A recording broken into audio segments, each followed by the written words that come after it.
Hello everyone, just Dan here once again to give you another heads up that this week's discussion, as with last week's, might get a little sweary. You have been warned.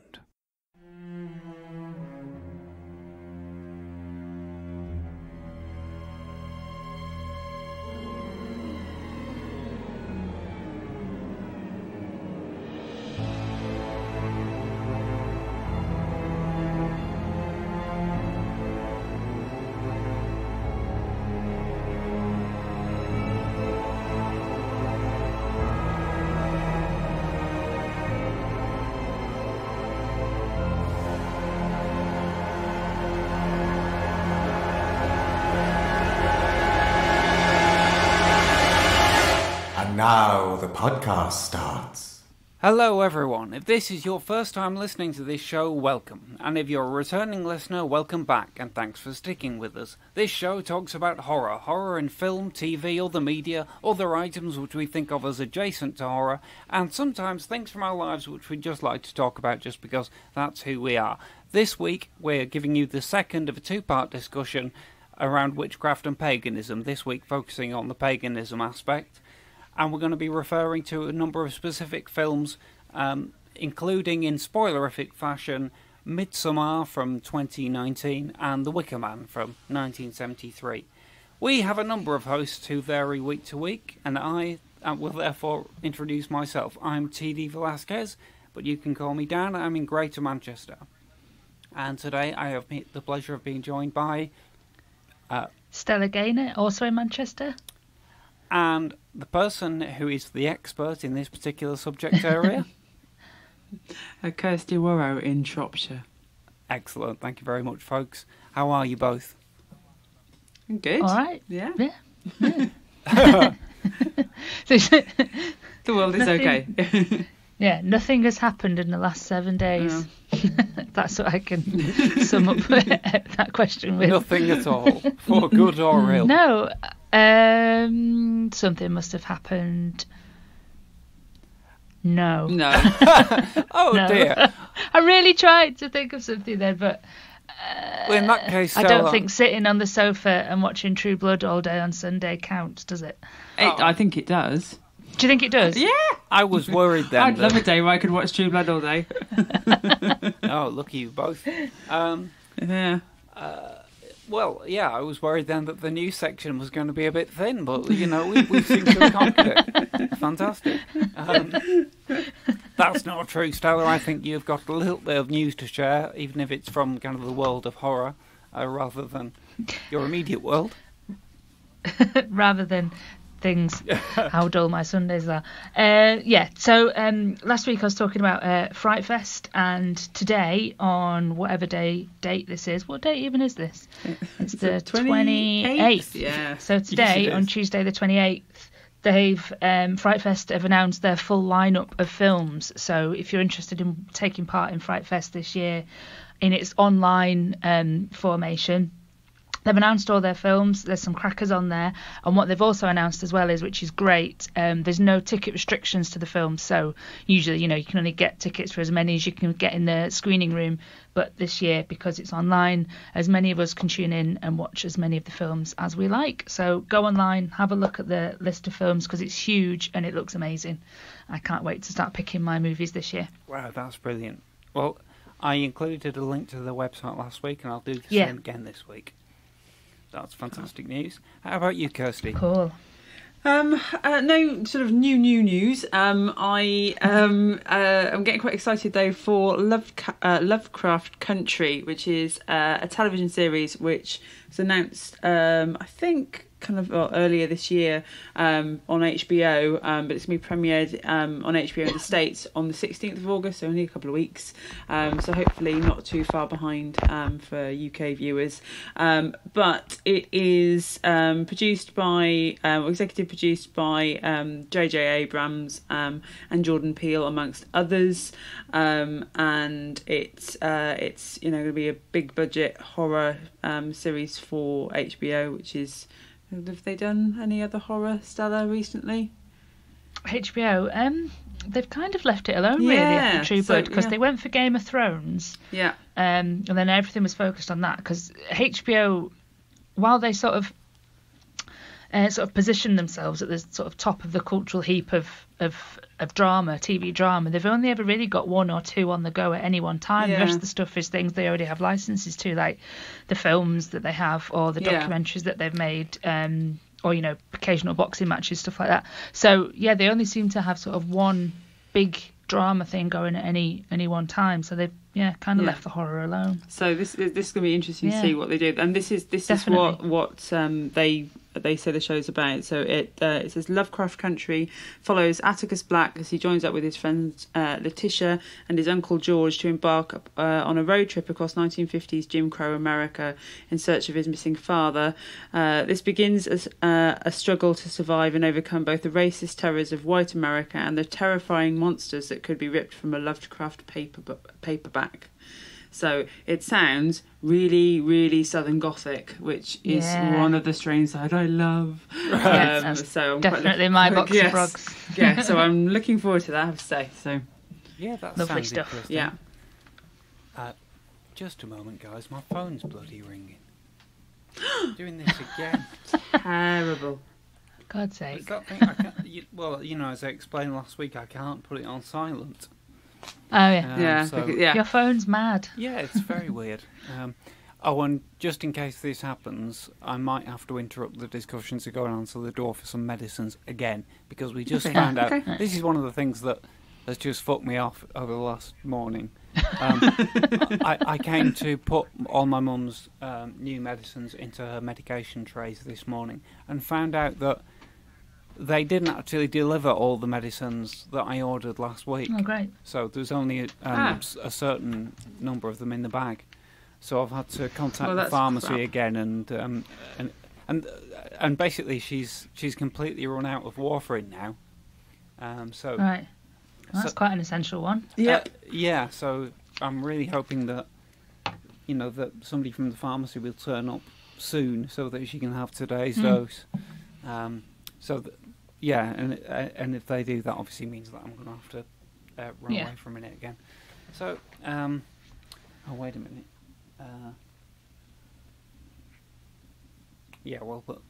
I'll give them until.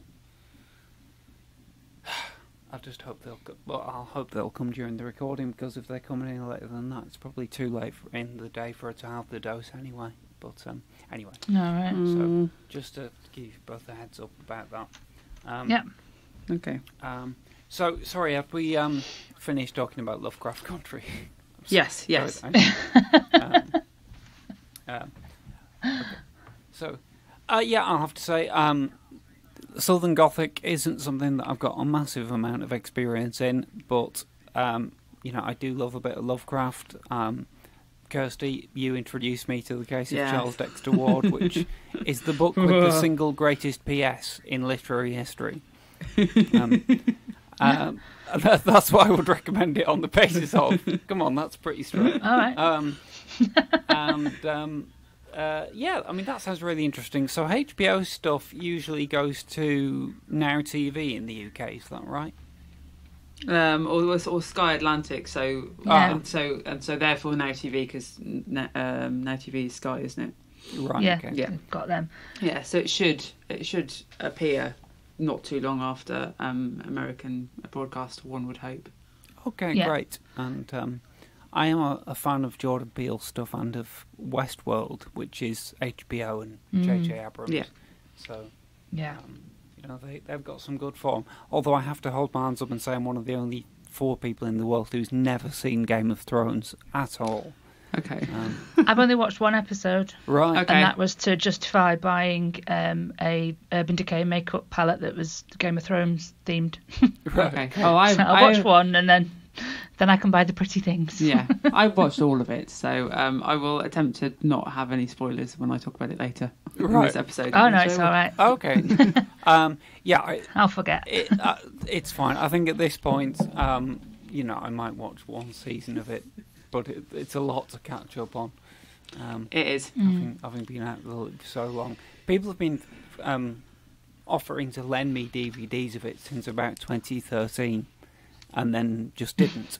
So, so that's just rude, isn't it? Well, honest. It's kindness followed by indifference.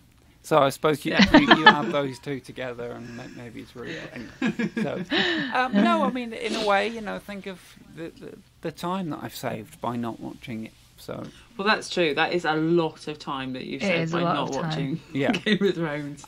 If you do want to watch it though, without relying on your useless mates, then it is on Now TV. It is usually just sat there, all of it on Now TV. So in there, but in the entertainment subscription, the box sets bit is usually sat there, right. Which is where I watched the first episode and went, right, good, yep, there's a lot of breasts in there, and now I can buy that makeup palette that cost nearly 50 quid. Yeah. Wow. Used it twice. Oh, gee. Oh, but it's so pretty though. You open it up and it's got the throne on it, and all the things are named by other palettes and colours are named of things that are relevant to the TV show that I didn't know what they were, but I still went, ooh. Right. Oh, nice. Good merchandise. Okay. By the way, Kirsty, I wasn't surprised that you'd watched every episode because I've seen your Facebook profile picture. Yes.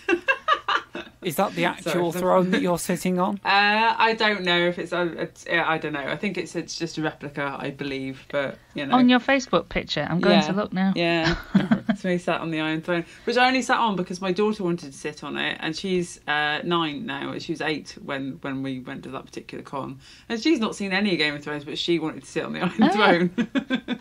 Right. So you are. Yeah. Well, it's a nice looking throne. I wouldn't begrudge anyone who wants to sit on it. No. Okay, so my bit of news then is in 2 parts. Yes. Moving swiftly on.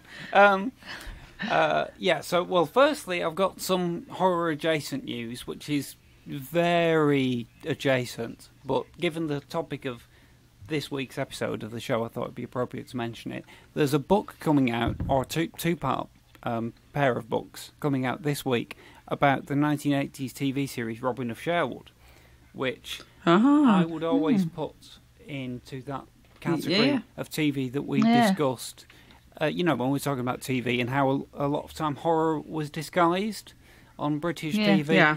Because, it's Robin Hood, Robin of Sherwood. If you haven't seen it, but you know anything about Robin Hood, you probably think, outlaws, robbing the rich to give to the poor, that doesn't sound anything like horror, but the actual TV series, when you look at it, it's got paganism, it's got Satanism, it's got witches, it's got some kind of magic, and it's actually got a really interesting attitude to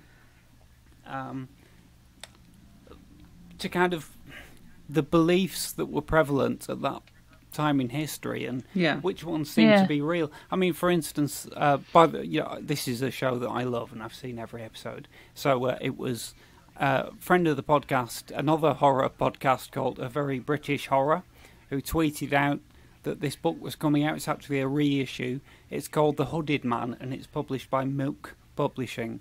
They're one of the small publishing houses that have, like a lot of businesses, suffered over the last few months, and therefore they're re-releasing a few of their old titles. And this pair of books was, I think, published in 2013 originally. But as well as, a detailed analysis of the production of the show, apparently there's a lot of detail on the history and the folklore behind it. So I think that will be a really fascinating read. And I think it's a really interesting show in the sense that, it kind of portrays... You've got lots of different religions in the kind of medieval mixing pot that it presents. But the only one that seems not to be based on some kind of truth is Christianity. Because the pagan characters in it, who are Robin Hood and his people, they have kind of literally depicted visions that foretell the future and things. You've also got Satanists in it who seem to worship an actual Satan figure. There's an episode where there are Jewish characters and supernatural events happen because of seem to be conducted by Jewish artifacts, whereas the church, the Christian church, is just presented as like a money grabbing organisation that runs the country. I'm laughing because that's Well, no, it's kind of in opposition to what we were talking about last week. Well, no, it fits in entirely, and also the fact that and to be fair, if you think I might be reading stuff into this and you haven't seen the show, I think maybe the second scene of the first episode of the show is the Abbot Hugo walking in, and his line is, "By Christ, Robert, I will not lose my fish pond." And he's hugely concerned that the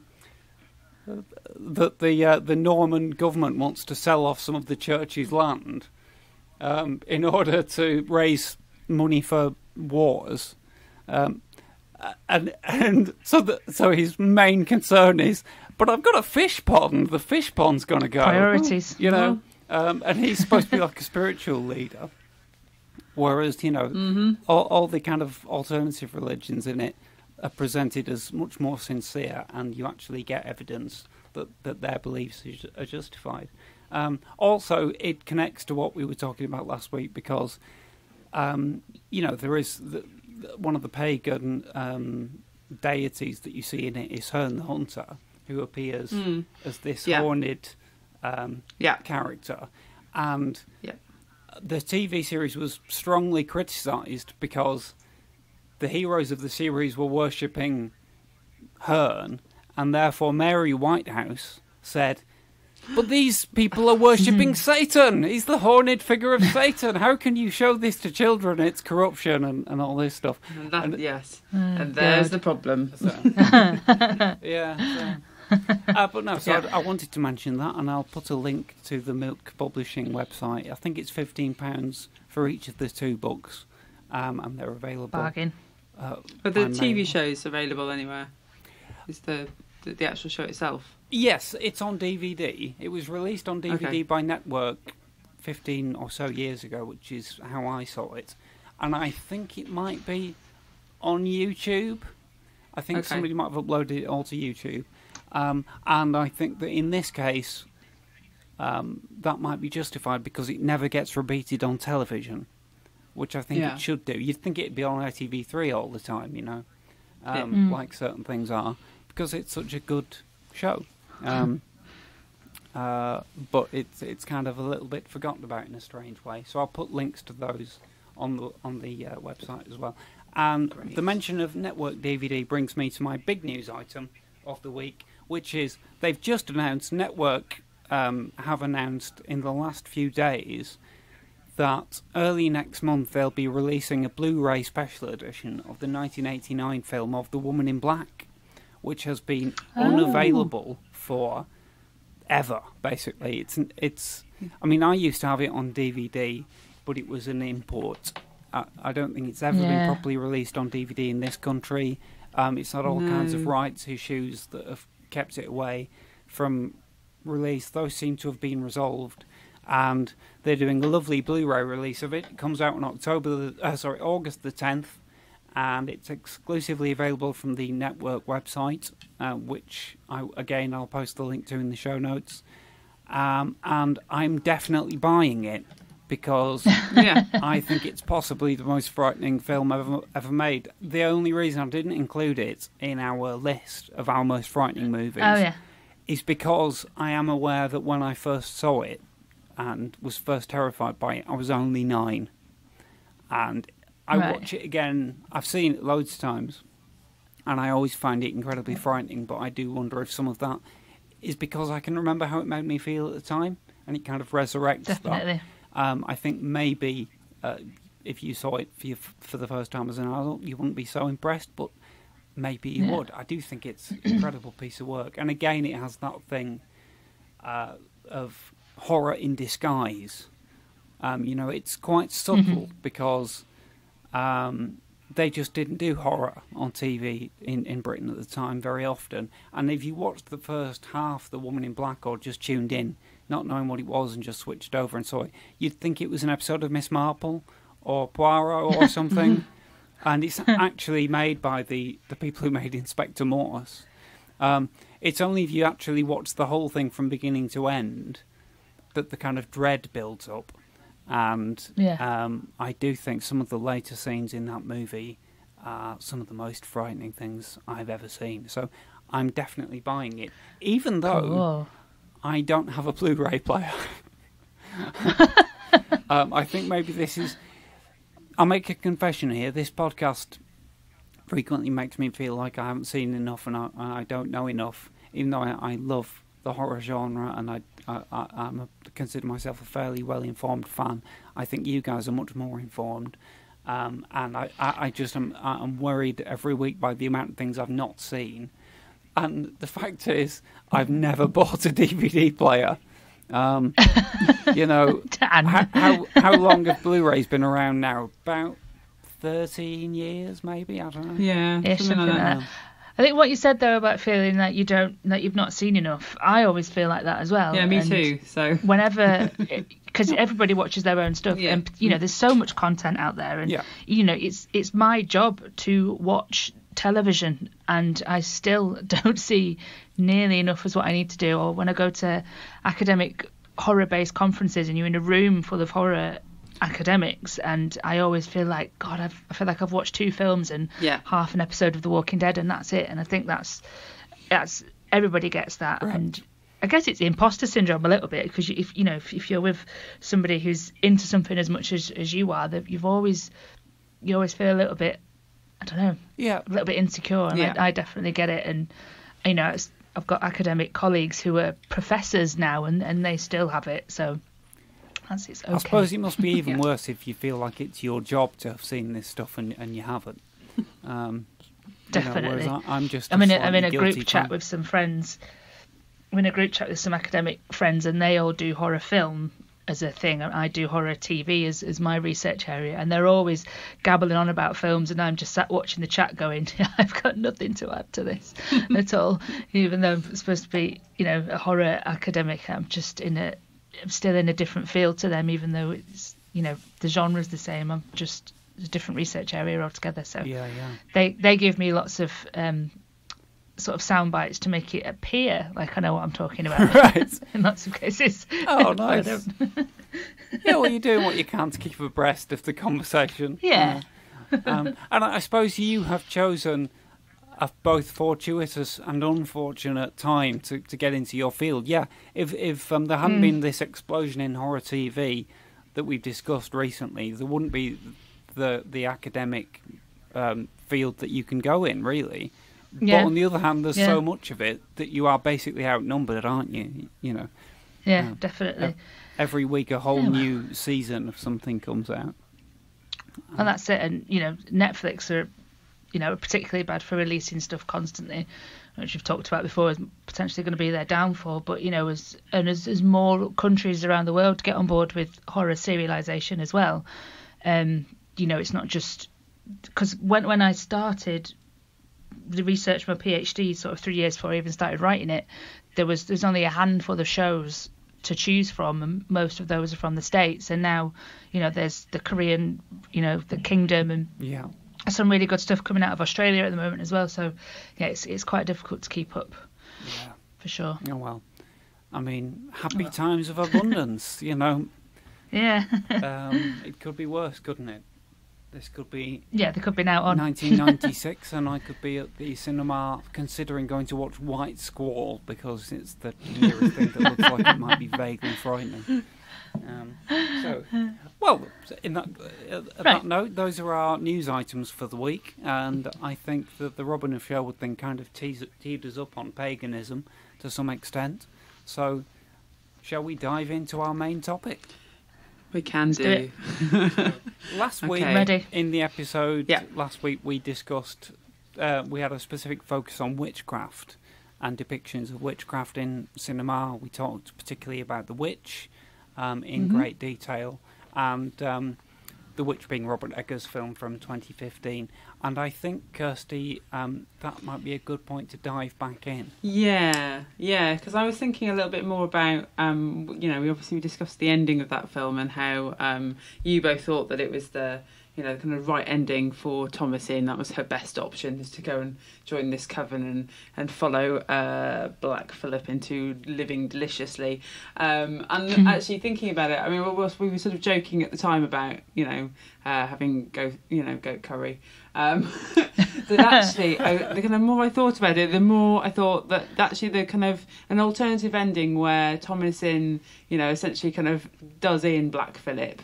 And then returns to the settlement. Then again, we were joking that she'd get burnt for being a witch, but that probably is true in that if she kind of enters the village covered in blood, and having lost all of her family, even though she would be the heroine and she defeated this great evil, that actually her treatment in that kind of context would have been, one of not at all, kind of sympathy, but one of persecution and ultimately death. Yeah. And then actually, that's a more scary ending, I feel. Well, that's the Night of the Living Dead ending, isn't it? Yeah. Really? Yeah, for sure, yeah. So I was just kind of thinking, well, actually, that for me would have been not just a better ending for Thomasin in terms of she's not falling into that kind of trope of, we'll join the witches, but just sort of speaking a little bit more to the kind of genuine horror of that era, which was, the kind of witch purge and the, horrendous, suffering that lots of people experienced. So women being murdered for being women. Yeah, exactly. Yeah. So that's kind of, I was just sat with that a little bit more over the last few days and just thought, that would have been a sort of more powerful ending, I think, for me anyway. Yeah. And the other thing that occurred to me is that we didn't discuss at all, which is kind of an obvious thing to discuss. And I think probably we didn't discuss it because it doesn't actually turn up in the Witch, is the use of the pentacle. We talked last week about these symbols that have come from paganism, come from witchcraft, and then got reappropriated by kind of Christians, and sort of used against pagans. And of course the pentacle is one that is ubiquitous across supernatural horror or any horror that uses witchcraft. And it is a symbol that is used in paganism and witchcraft, and it's really it has a really specific meaning. It kind of it has five. It's a 5-pointed star, and the 4 of those points refer to the 4 kind of elements, and the 5th element is considered the spirit, which is why kind of 5 points are important. But that as a symbol has been used as a symbol of Satanism, or of devil worship.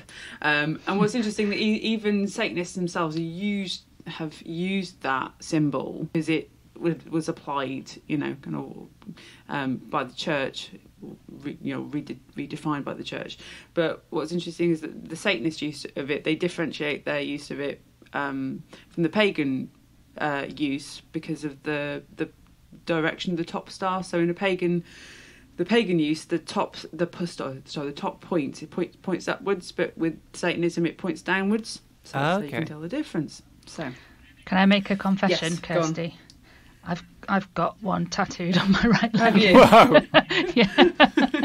Wow! This is where Jerry Goldsmith's Deathly Choir kind of crashes. Well, yes, I also have one, but not on my right leg. Well, probably for different reasons. Mine is from when I'm a big fan of the old Swedish death metal, and 3 years ago now, I had the pleasure of visiting Gothenburg, where lots of my favourite Swedish death metal bands are from, and I felt that I should get a pentacle tattooed on myself whilst in Gothenburg, so I did. So you did. But again, it's interesting, isn't it, how that because that symbol becomes really potent in a sort of as a sort of symbol which seems to be inherently anti-Christian.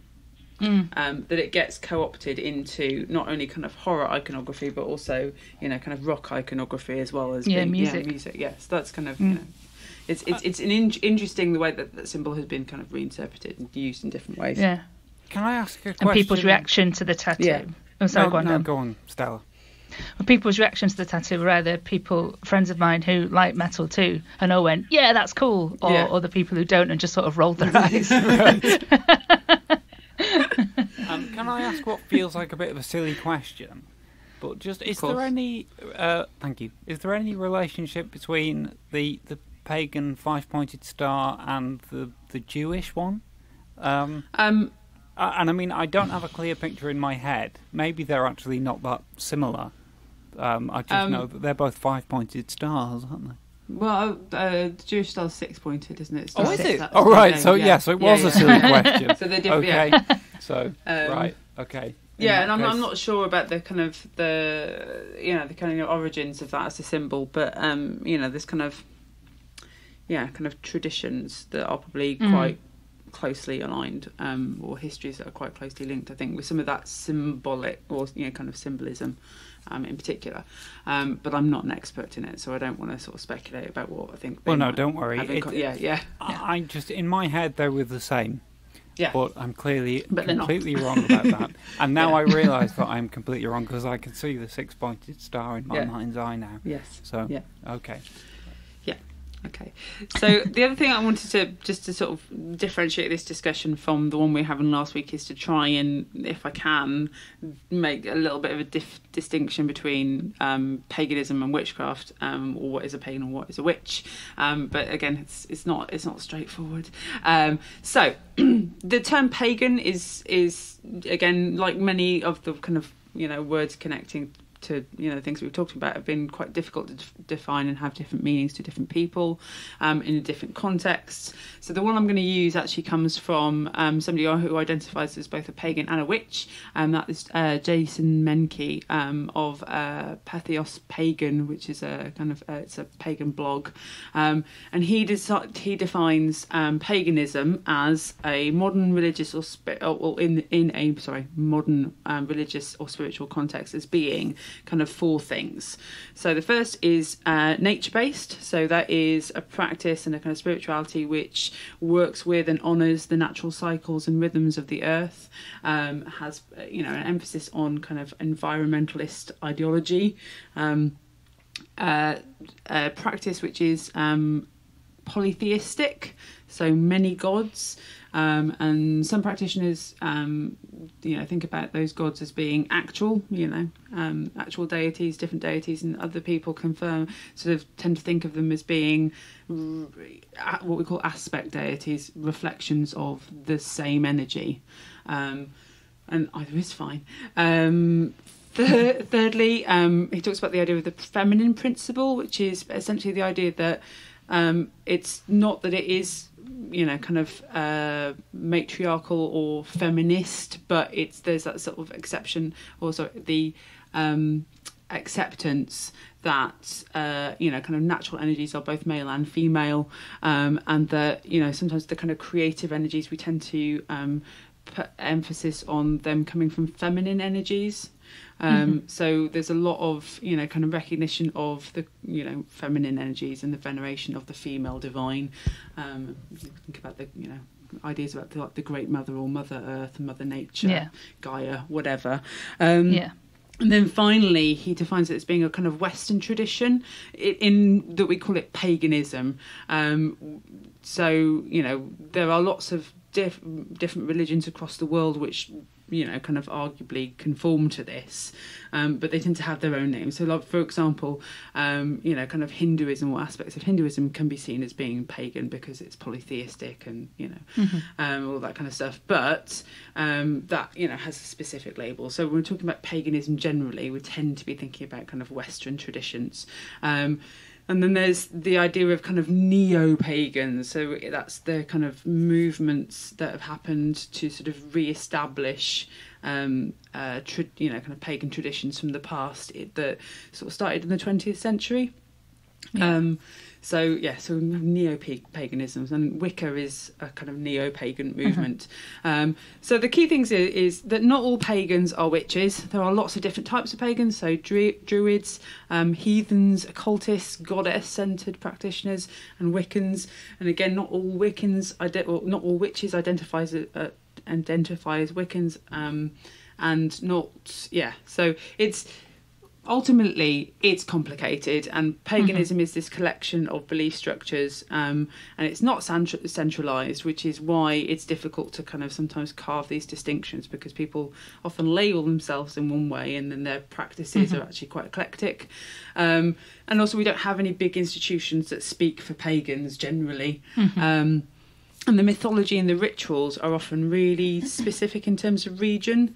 So I'm from Shropshire, and there's a whole kind of collection of mythology and practice and kind of rituals and celebrations that are actually really specific to Shropshire. Shropshire's not alone in that. And in fact, it's probably most, in terms of England anyway, most vibrantly demonstrated in Cornwall and Devon. As being sort of slightly more Celtic counties, but also, you know, you can go to Wales and, you know, and Ireland and Scotland and, you know, and find quite, again, different traditions in those places too. So that's the division that I'm going to try and make. So it's, you know, it's not as, you know, feminine in terms of, we're not talking about the representation of women specifically. We're not talking about the way that it's a label that has been applied often erroneously to others. We're talking about kind of people and cultures and traditions that exist and are sometimes represented on film, and in horror often not represented particularly kindly, which leads us on then to our first film, Midsommar, which listeners of this podcast will know that I have been working myself up to watch, and partly that's because, you know, I knew that I was going to find it problematic as a pagan, and partly it's because I knew that it had quite a lot of abjection in it, that I felt was probably going to be a bit challenging for me. But what I found, though, in watching it is, as with lots of things, that often when you just build them up in your head, the idea of them is far worse than the reality. And I'm pleased to report that Midsommar was not anywhere near as bad as I thought it was going to be. I did not find myself hiding behind a couch, or a cushion for its duration. So yes, well done me. So I mean, you know, so I mean, should we do a little bit of what we did last week, which is, you know, you guys talk, and then, you know, I can kind of come in with some Shall I go first? Yeah, go on.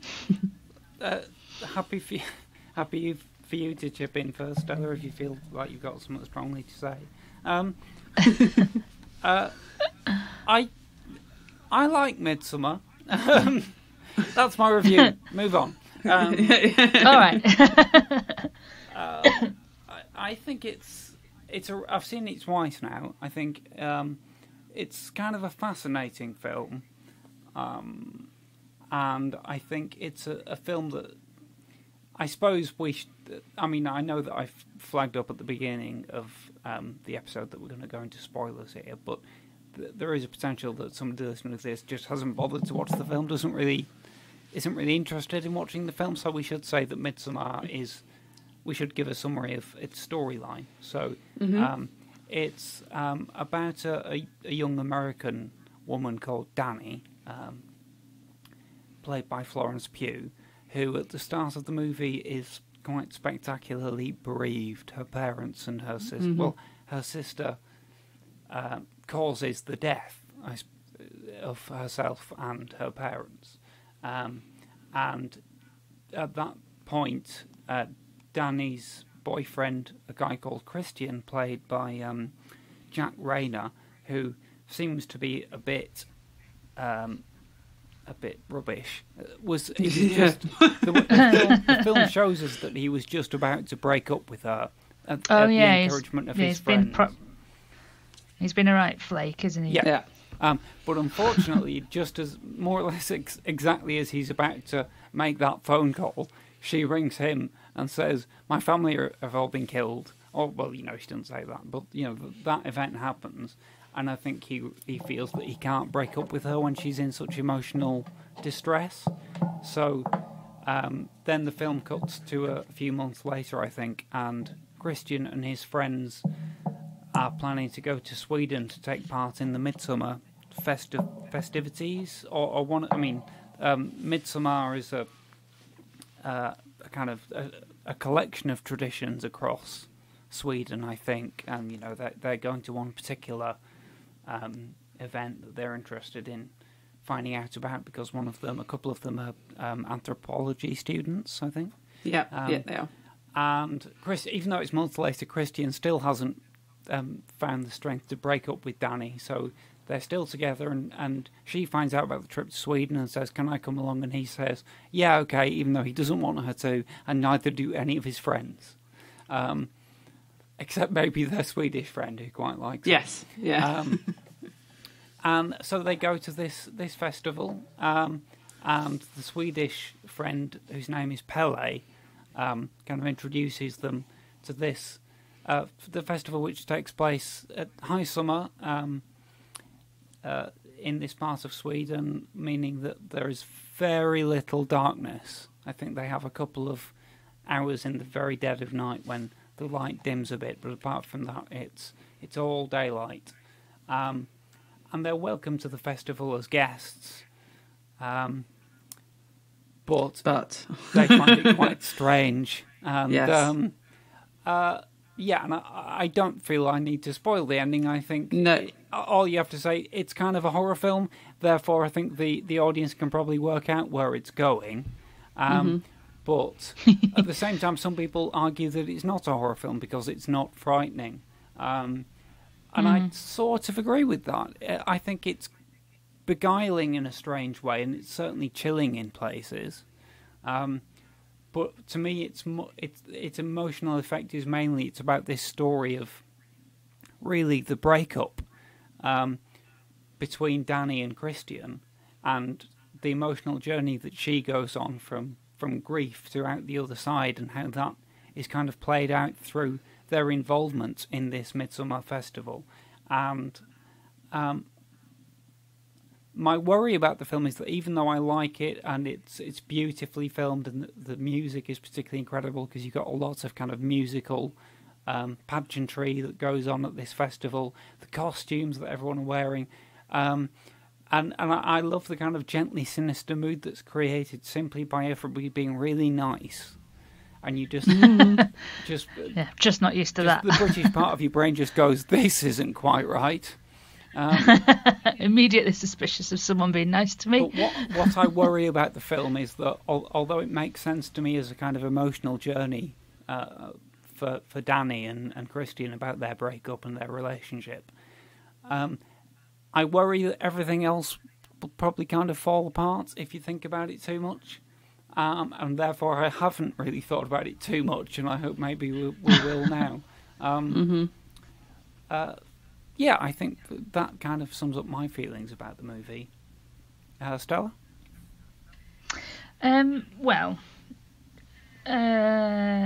Okay, so I think for me, I do sort of struggle to put it in the horror box, I suppose, for various reasons, and I think the most horrific part of the film for me was the loss of Danny's family, because that was so awful, and I thought the film got off to that strong start. I was like, oh god, that's really awful, that's really bleak, this is going to be great, and then the rest of it, I think just as a personal preference, I think I found it a bit slow. So I was really excited to watch it. I didn't go and see it in the cinema because I have no social life and I can't go to the cinema. So I got it on DVD eventually, and we had it for a few weeks before we sat down and watched it, and I was rubbing my hands with glee about watching it. I thought I was really, really excited, and then I just found myself going, oh, come on, will you just end, burn somebody, for God's sake, just end. But yeah, I did find that the killing of her family, the death of her family, really, really traumatic, and that was great. And then it was very, very tense, like you said. It did build the tension, but I think it built it for a bit too long. It could have been half an hour shorter.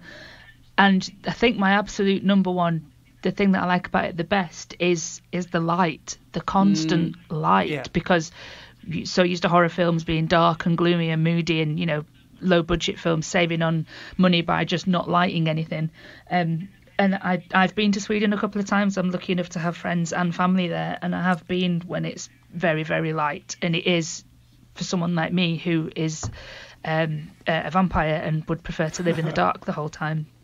I found the light in Sweden oppressive, and in lots of the houses in Sweden they don't have curtains, because when there is very little light they want to make the best use of what light there is during the winter months. So in the summer they're just like, yeah, let the light in, and I'm like, oh, for Christ's sake. So I had to go and buy a roll of tin foil and cover up the windows of the room I was staying in because I couldn't sleep. And I'm sure everybody walking past outside thought I was murdering people in there because I was trying to cover up for blood spatter. But the light in Sweden is oppressive at certain times of year. So I did enjoy how light the film was, and how it was almost, there was a lot of glare coming off the screen when you was watching it, and I really did like that. But in terms of the story, I don't think I was that enamoured of it. I couldn't work out for ages, and this is because when I watch anything, I do just entirely take the story as it comes. I can never figure anything out before it's actually spoon-fed to me. So I wasn't sure who was going to get burnt. Was it going to be her? Was it going to be him? So when it was him, I was like, oh, right. So I am a bit dim and watching stuff. So when it got to the bit at the end where he's burnt, and it was just, I don't know. It wasn't as harrowing as watching somebody being burnt to death should be. But that might be because I wanted to go to bed by that stage. I will, that is the caveat. Yeah. It was past 11 o'clock, I was done. So, but yeah, it was beautiful. I loved the light. I found it a bit slow. And also, I wasn't sure why. Maybe you can answer this question, Kirsty. Why did they all take hallucinogens? What was that about? Well, when they get there, yeah, as part of the community or just the kids? Any of it. It's just like, right, we've arrived, we're in a field, here, have some acid. What? Well, yeah. I mean, I think in some ways it's just about sort of, kind of again setting up the idea that they can't trust what they're seeing, and sort of slightly set up the idea of sort of destabilised, kind of emotional, psychological experience for them. But again, it's, it's well, again sort I of think one of the stereotypes, best isn't it? Around things in the film is the way that they take those hallucinogens early on, and then that affects the visual style of the rest of the movie. And you keep getting, like the scene where I think they're at the dining table and the food seems to be moving, and all the scenes where Danny looks down and her foot or her hand is merging with the grass and things like that. It becomes a big theme kind of throughout the movie, and therefore kind of contributes to my idea that the real story of the movie is the kind of it relates to the emotional internal life of Danny and the other characters to some extent, and therefore literally I'm not too sure about it if you were to take what happens literally.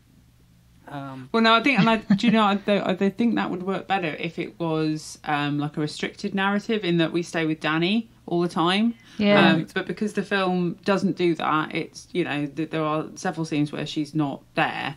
It seems slightly inconsistent as an approach. Sure. But I think just it's in the nature of horror, isn't it, to sort of slightly destabilise us, and to do that through a kind of device that we understand the the kind of the emotional or the reality of the protagonist has been destabilised in some way. And because Danny gets forced to, doesn't she? She gets forced to. Yeah, she doesn't want to take it. But I'm sure I said this to you, Dan, at the last Grimfest, that I do always find the giving a character a hallucinogen to destabilise and be like, ooh, what's real, what's real, what's happening and what's not. It always trips me up a bit, because I always think that's a bit lazy. Yeah, it's a bit cheap. I think, and then the representation of the people being under the influence of whatever it is they've been given it always just doesn't quite work for me. And then I did panel a bottle of wine while I was watching the film, so it might have. Right. referenced it again, but did they mention later on in the film why they all had to be tripping at the start? I don't know. They do talk. There's a bit where Christian's offered a drink, isn't it? And the girl, I think the girl says something like, "I will, make you more open to what's what's going to come." Well, that's quite late on in the film. Right. It seems to me that there's a long sequence of the movie. There's like an hour or more between the scene where they initially take the tea or whatever it is, and then that bit. The cocktail. And I don't know if you're supposed to take it that they are continually taking those things throughout the story. Yeah. Because I mean, I hold my hands up. I don't know much about drugs or whatever, and most of what I do know are things that friends have told me.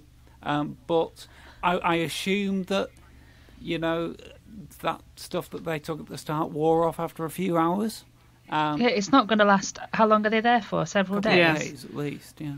It's not going to last that long. I mean, I don't know what they've got in Sweden, but it's not going to last that long. You're right. I'm sure. Yeah. Anyway, so Okay. that's pretty much sums up what I think. Well, can I just chime in with a couple of additional thoughts I've had based on what you said, Stella? So,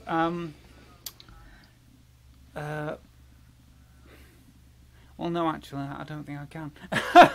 That's really weird. Things did occur to me, and I thought I must say them at the end of Stella's bit, but now I can't remember what I was going to say. I said the burning wasn't very scary. Yes, that's right. Now I remember. Well, yeah, I mean, you were talking about you weren't sure where it was going. I have a slightly different viewpoint in that I was pretty sure where it was going throughout. As I say, it comes over as a fairly predictable plot, but my mind was kind of saying, is it really going to go that way, or is there going to be some twist? Is it going to be something else? And what I can't quite work out is if the film is more or less effective because I kind of knew where it was going all along. It doesn't really feel like the movie is trying to make you. It's not a suspense film. It's not trying to grip you in that kind of way. And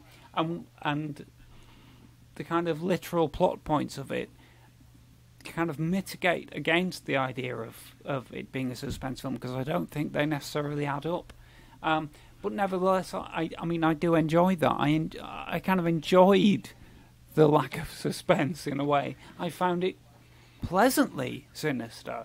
And then at the end, I think the end is, as you say, it's not kind of really harrowing in a horror way to watch Christian get burned. I think the most harrowing bit is when the Swedish volunteers who get burned with them and who are conscious at the time, they seem to be happy and in a good mood, and then the flames start to lick up their legs and they suddenly realise, oh no, I'm on fire. Oh, no. And this is a bad day. That's very disturbing, but that's only a couple of seconds.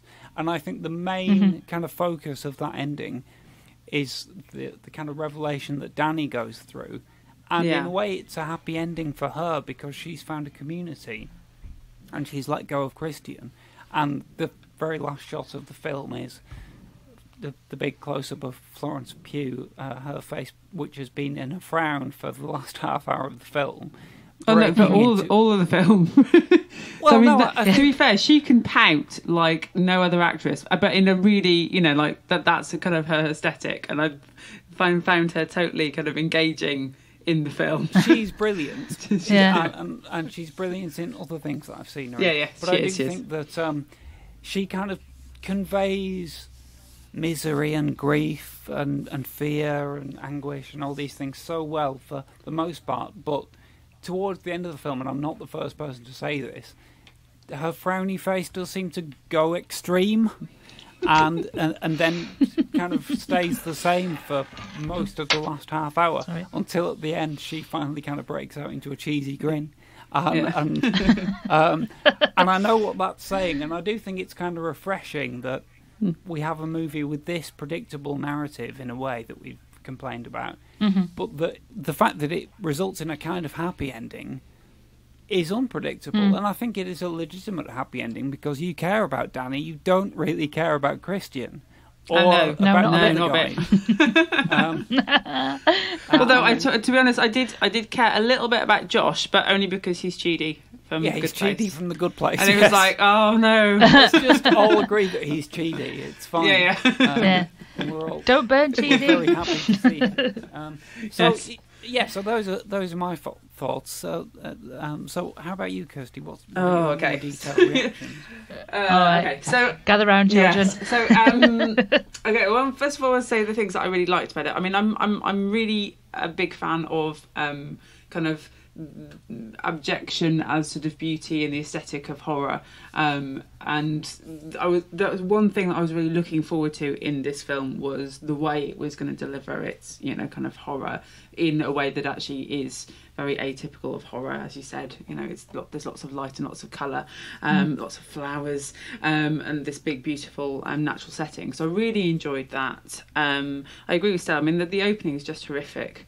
And that sets up this, I think lots of people have talked about the film as being in some way kind of grief porn, in the same way that The Babadook is, because it's, we start off with a horrendous loss. So I thought that was a really kind of engaging kind of way to start the film. I agree with you, Dan, in terms of I knew where the film was going, because, again, it's sort of, though we're going to talk about The Wicker Man later, lots of people have drawn comparisons between it and The Wicker Man in terms of its, its arc. But from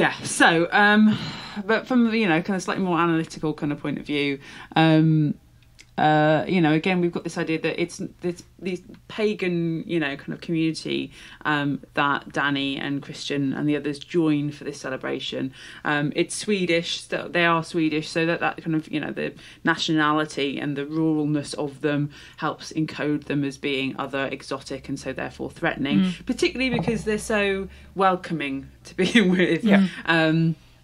And again, we've got, like The Witch, we've got another film that has our female join with that kind of aberrant, abject community at the end. To find, to find the best outcome for themselves. And actually, with Danny, I think that's probably true. I mean, it's just so terrible. And as a pagan, whilst obviously there are some horrible things that happen, there are some aspects of that community that actually seem really positive, although I think that my reading of them is not necessarily what Ari Aster, who wrote and directed the film, necessarily wants me to think about that. He is, kind of like those male characters, an American outsider, so he's not writing it from a position of somebody who kind of comes from that community, or even comes from that country. So again, it's been very much used as a way of kind of distancing us as a spectator and our group of characters that we're following from that, those other group of people. And again, my next note I've got is masculine self-legitimizing intrusion, which is quite judgmental way of putting it, right. In that they kind of they go on with the invitation of Pella to go to join this this festival, but they're going as primarily Christian and Josh as anthropology students who want to it's something interesting, exciting, and again exotic and other that they want to use to write their their kind of theses or whatever. So that it gives us a way into the kind of pagan community, but it's not they're not kind of going to join the community as in to just kind of be open to the experience and and kind of as a way of spiritually aligning themselves. It's they're already going with a mindset of being analytical observers rather than and Danny's along for the ride. So when they get there, obviously they're presented with this rural idyll, which, again, is not dissimilar to lots of other films that present paganism in this way. But it's that utopia that, on the face of it, particularly whenever it's framed in horror, you think, okay, no, it's, it's never going to be as good as it first appears. In fact, it's going to be the absolute antithesis of that. So we kind of got. Then I've kind of got a set of notes that are really about kind of what the way in which the film uses kind of older structures and all the things. So I've not seen Hereditary, so I can't comment on this. But I understand that Ari Aster used his runes in, was reused runes in that film as well. Is that right? Well, there is a cult aspect. Oh, okay. To Hereditary. Yeah. Okay. So obviously he uses in Midsommar runic symbols as a way of, again, kind of establishing the kind of cultural legitimacy of wherever they are and the kind of, you know, traditional heritage of Sweden. But also he uses specific runes in really meaningful ways. And if you look up the runes that are on different buildings and that they're on different signs, they have meaning. That is actually relevant. So one of the first ones that we see is actually the Othala rune, which means heritage and inheritance and lineage, which I think kind of becomes important to the idea that, you know, kind of Pelle is bringing these people in to do, you know, to kind of continue to propagate the existence of this community. But that's it. You know, the actual community itself is fairly traditional in terms of its gender roles. Right. Yeah, women are in the kitchen and the kind of women gather together and the men are seen as sort of scholars and guardians and the elders. And the next note I've got is pagans. They're always dancing in circles around things. What's that about? They never sat down, are they? But, you know, they can't. They're not sort of freeform dancing, and you know, they're not, you know, doing ballroom or Latin or hip hop. It's just circles around things. As if that's holding hands, exactly. Or if sometimes if they're not in circles around things, they are just spinning. But again, I suppose that, you know, in some ways we can kind of think about that it does have some relevant or some kind of truth in pagan tradition because of the idea of the cycles and wheel of the year, etc. Do you think it's a bit of laziness though? That it's just become like a sort of aesthetic shorthand for absolutely. Yeah, it's like this type of community. And flower crowns dancing in a circle, around waving your arms phallic. at the sky. Yeah, something phallic, definitely. And this is the thing I found a bit strange, but I'm aware that maybe I don't know the kind of Swedish traditions in the same way. So Dani ultimately becomes the May Queen, who is kind of sort of symbolically quite important to the whole celebrations. But this is Midsommar. So, at least in Britain, the May Queen is not a character, or is not a kind of, you know, a symbol that is important to the Midsommar celebration. Yeah. Instead, she's important to the Beltane celebration, which is your May Day celebration. And one of the things that I was looking into this is why is he using the May Queen for Midsommar, because that doesn't seem to be authentic to me. But apparently that there's something because of the way that in Sweden the seasons are marked differently because of, you know, it being more northern, that a lot of the kind of greenery that we use in Britain to sort of celebrate, or, you know, around May Day isn't available till later, doesn't come into bloom until later. That's not entirely convincing for me, but that's one of the things I could find. The month of May is still in the same time though, isn't it? No, well, Midsummer's June. Right. Okay. So wouldn't she be the June Queen? Sure, she ought to be, really. She shouldn't be the May Queen, but so that's something that seems a little bit ropey to me. In this country, the kind of pagan celebrations are often, you know, Midsummer is a feast day, and it's a day that is often celebrated with bonfires. It is the kind of the sort of cardinal opposite of the, you know, midwinter Yule festival, which is also a feast day and a day with, you know, kind of, you know, the importance of kind of bonfires and that kind of stuff. So at least the end that we have, you know, the film does have lots of feasting in it. The pies, let's all remember the pies. And then obviously the kind of big bonfire at the end. So, you know, that kind of at least is consistent with tradition. So, in terms of horror and the representation of women and femaleness in this film, I've got a bit of, again, the same problem that I had with The Witch, which is there's a sequence in it where we have lots of naked women, and there, you know, variety of naked women, but, you know, some of them are slightly older, and so again we've got that idea of you know, kind of older, less perfect female nudeness. I've just remembered that sequence. I was reading the notes going, what was that? And now it's all just come screaming back. Yeah, so again, it's that. But again, I think it's the way in which the horror uses almost an inverse male gaze as a way of, kind of heightening the horror. Yeah. So it's just, in that sequence is arguably, although it's not about horror in a traditional sense, it's particularly, I feel like if you're a male heterosexual viewer, that would be a kind of particularly horrific sequence. I think maybe I'll strike a note of slight disagreement. I think that it's an uncomfortable sequence. Yeah. The main discomfort of it is from the point of view of Christian. Yes. Because, and you do identify to some extent with that as a male heterosexual viewer, but at the same time, he's not presented by the movie as a particularly admirable character. No. And so to some extent, you think if he is uncomfortable, good, he's asked for it.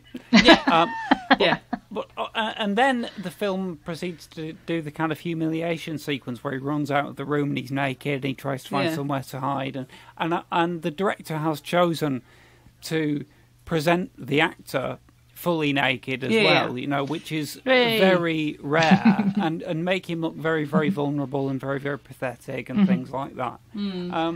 So I think that I don't think the portrayal of kind of the female bodies in the film, I think there's an awareness that it's quite an unusual thing, in the sense that it makes Christian uncomfortable because he's not used to the idea of, positive, an audience, varied portrayals of female nudity. Certainly not in that situation, but probably not in any situation. No, absolutely. But what I would say is that the film does also, though, kind of give us that sense of that it's the not only the female community.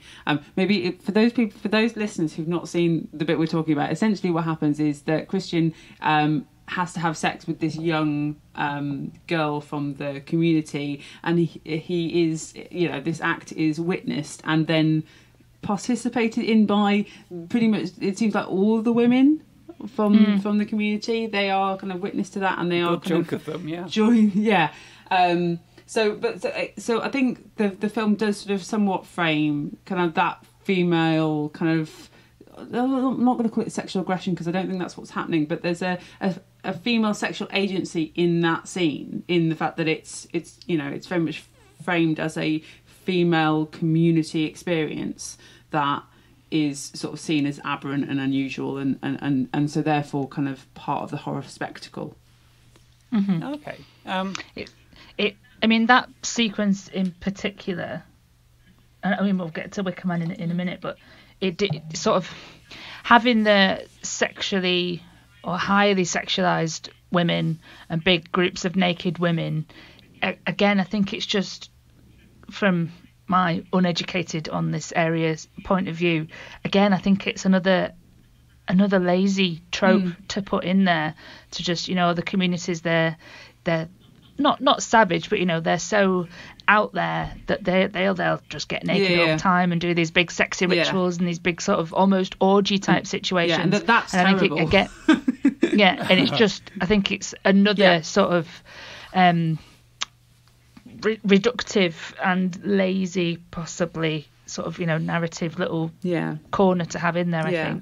I think it certainly can be, but I think the film does mitigate it to some extent. I mean, and I think it's important to say that by burning him. No.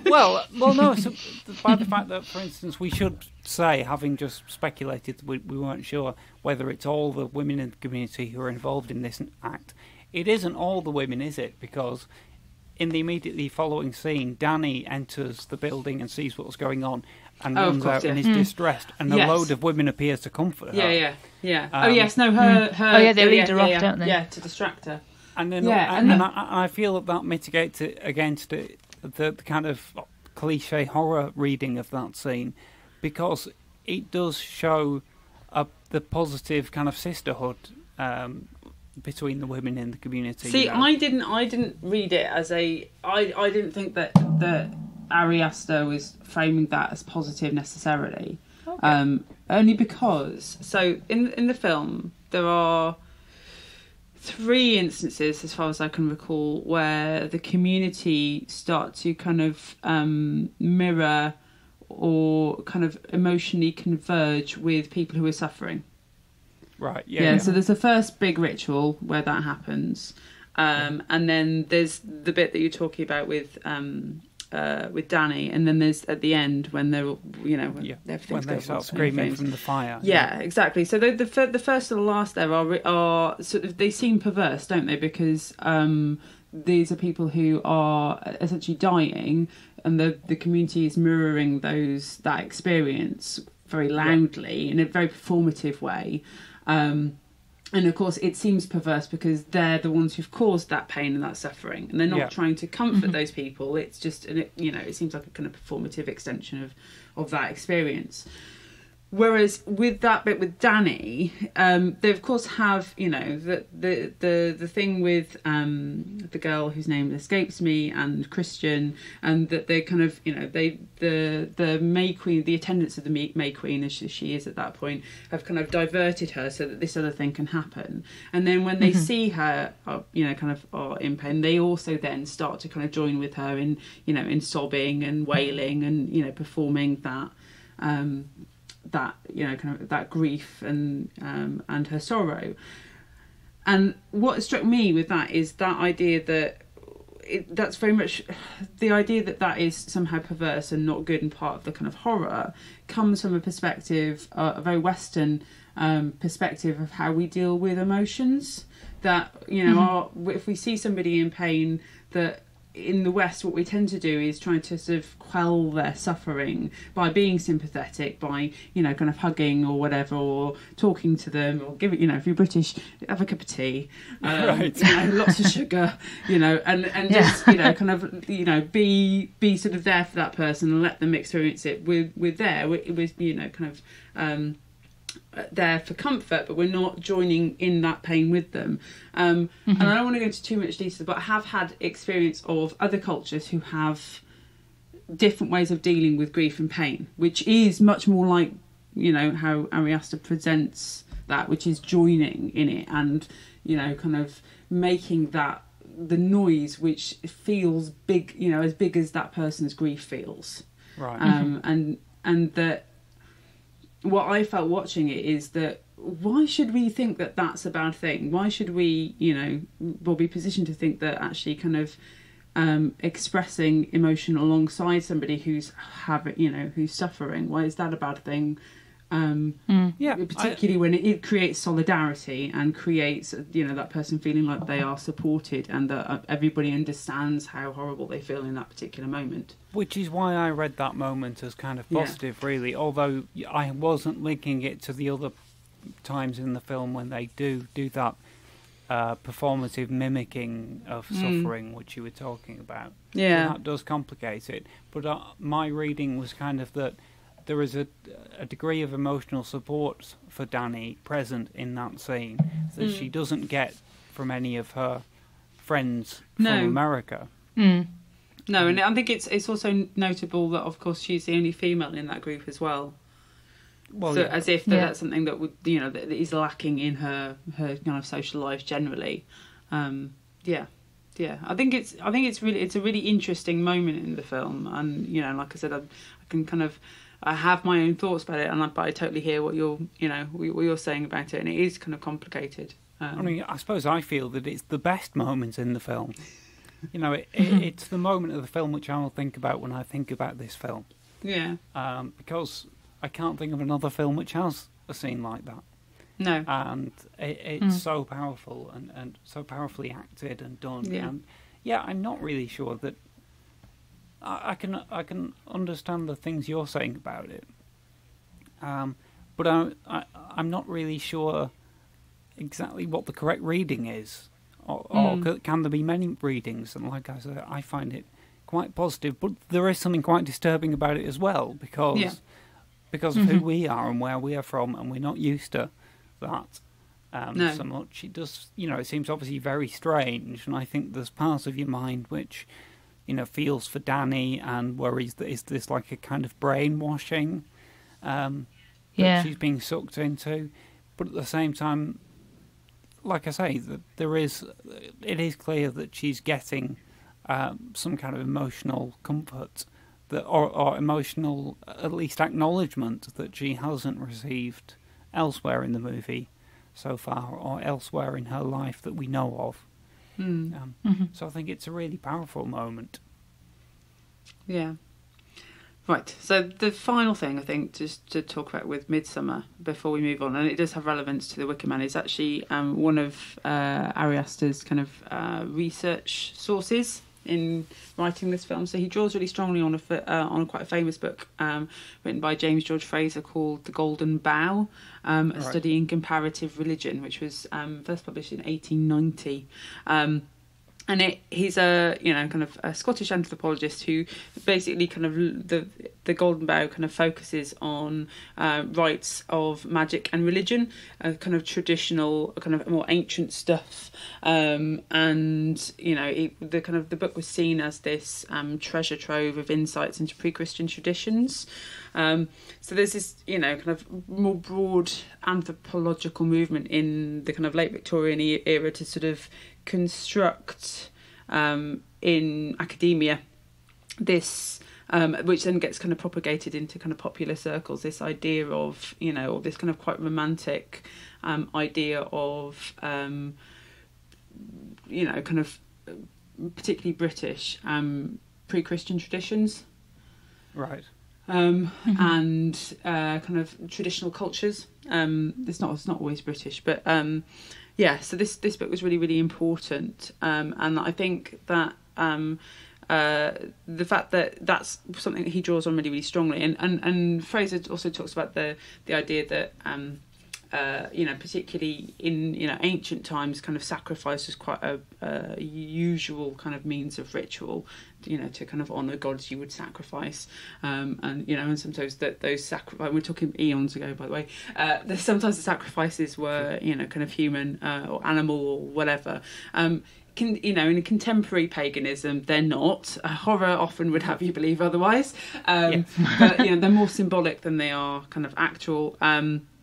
So the kind of the Aster uses that book as a sort of kind of jumping off point, and I think the idea that that we have two characters, Christian and Josh, who are anthropology students and whose work very much seems to be very much in the kind of vein of James George Fraser. But of course, the sort of slight issue again with those things is the idea that with that era of anthropology, and also lots of not just that era, but anthropology in general, is often it tends to be sort of kind of white middle class colonial perspectives, which are kind of looking at kind of the cultures that exist slightly outside of those things, and sort of the need to understand the quaint beliefs of primitive folk in order so that often that they can be managed and civilized, and I'm doing air quotes obviously around civilized because it's hugely problematic. So I think what's interesting is the film sort of kind of acknowledges that as a problem, in that there's a scene where Josh asks if he can. He's shown the one of the books that they kind of hold in their kind of library building. That's obviously really important to the tradition and to the kind of lineage and the heritage of the community. And he asks if he can take photographs of it, and of course he's told no, you can't. And so then he creeps back in later at night in order to take photographs and do the things that he's been asked not to do, not being respectful of the wishes of the community that he's looking to kind of write about. And of course that costs him dearly in the film. So I think that there is a sort of acknowledgement of the problems of that kind of area of study. But there is the Golden Bough as a text, although it's still very, very influential in and important to some, not all pagans. That there is a sort of sense of wasn't written by somebody who took those communities seriously and those traditions seriously. Sure. And it's also slightly sensational.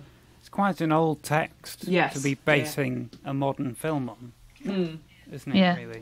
But the legacy of the Golden Bough is still kind of with us in terms of our understanding of paganism more broadly. Particularly because of the neo-pagan movement, where people are trying to kind of reconstruct those, because some of them were lost completely. So it's kind of books like the Golden Bough that some practitioners have found really helpful in kind of reconstructing those things, but it's not without problems.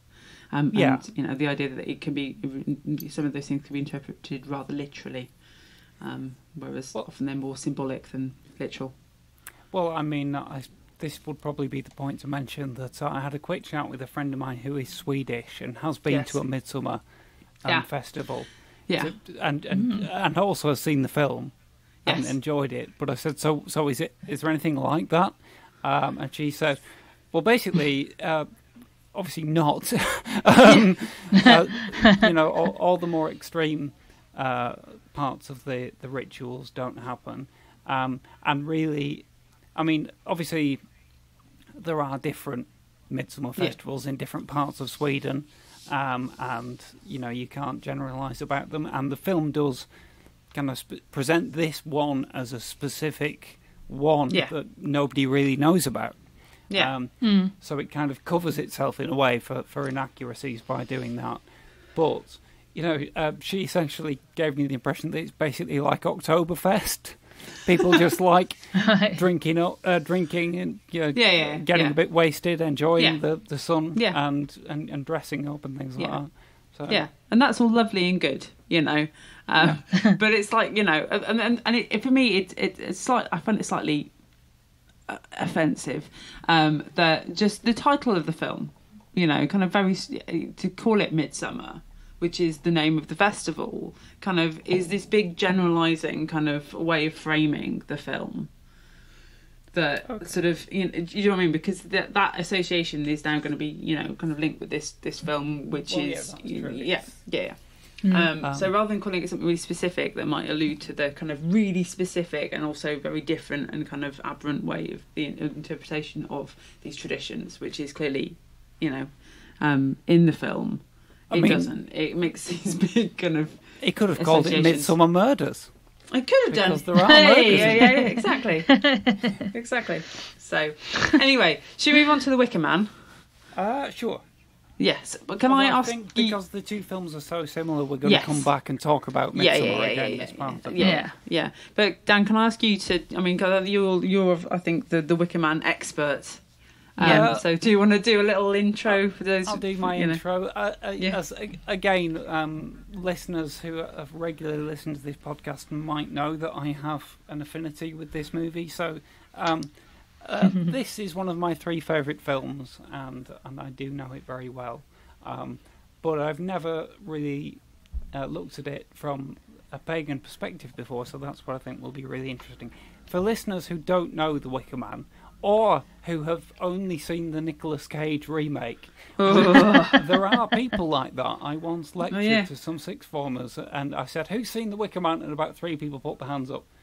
Oh no, most of them put their hands up. But then I said, "But who's seen the original 1973 The Wicker Man?" And all the hands went down except 3. So I was just like, "Oh, what are you doing?" So anyway, in The Wicker Man, which was it's a British,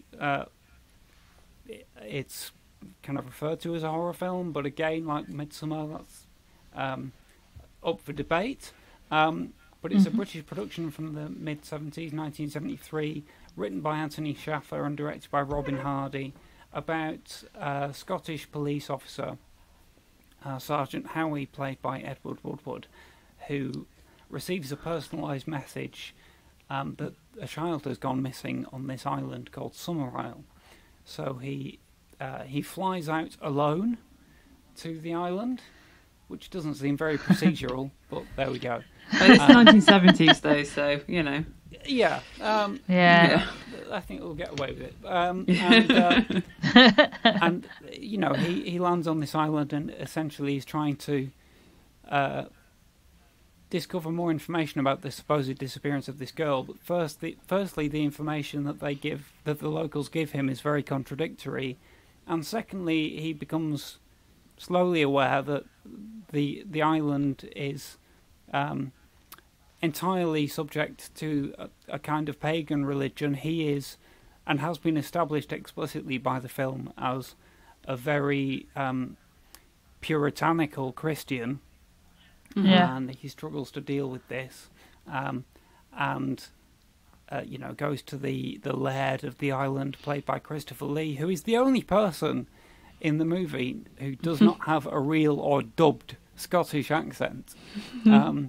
It's just like he's just like, I'm Christopher Lee, I don't need to bother, it's fine.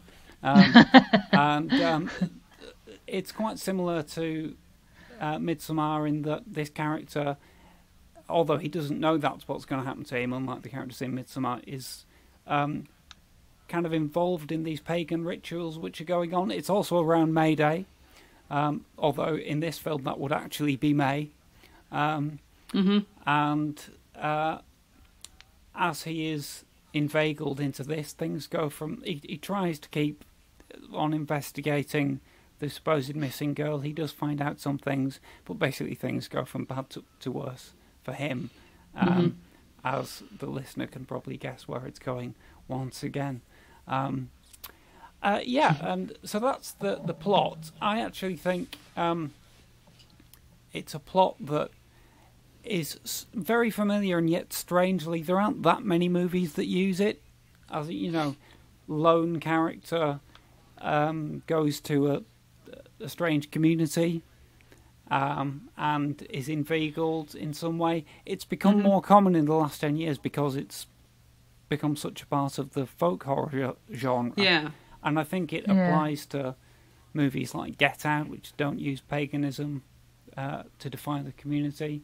I think it's a really neat plot. And what I love about the movie is that it's just so well written. I think I think of it as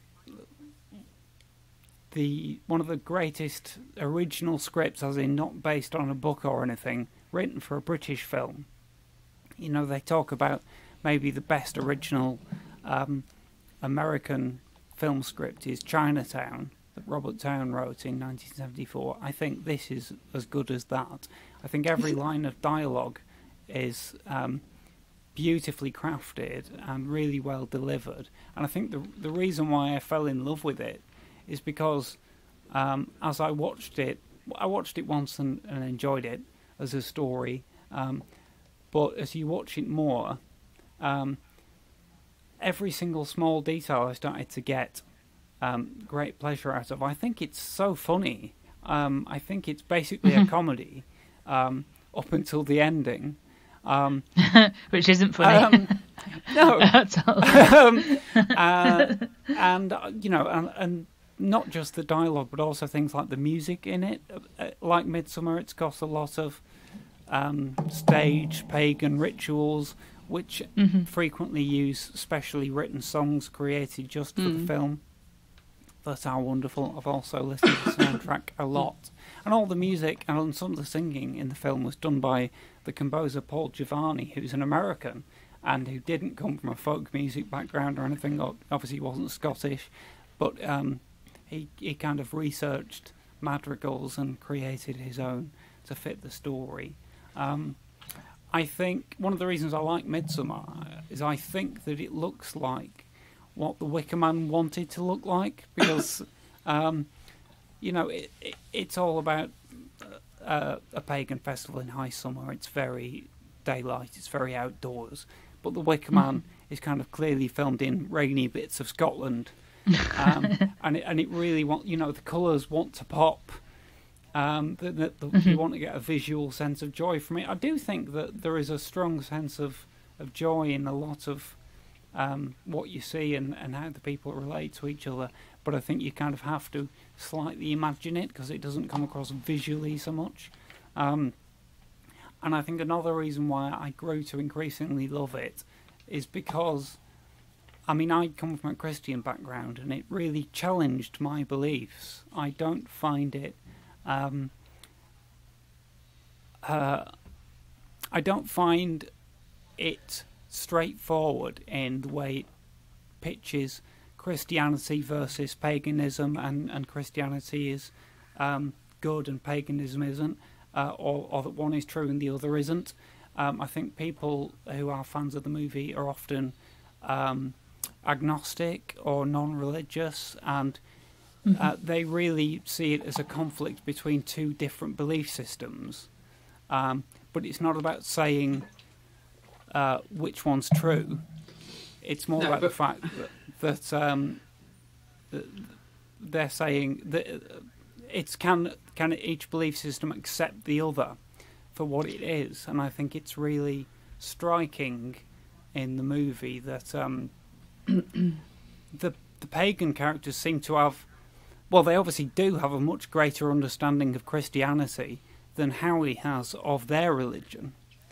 There's that wonderful, oddly beautiful moment towards the end where spoilers, but we've said that Howie is realizing his fate to be sacrificed, and Christopher Lee says to him, because of your fervent Christian beliefs, we are able to give you a rare gift, that of a martyr's death, and you will sit with the saints. And obviously that's no comfort, really, to Howie at the time. But I think, cheers, mate. I think the movie does a great job of conveying a level of knowledge and self-knowledge that most of the characters kind of threw out. I mean, a bit like Midsommar, everybody's really, well, they're sort of really nice, but also not, they make fun of Howie a bit, but to an extent that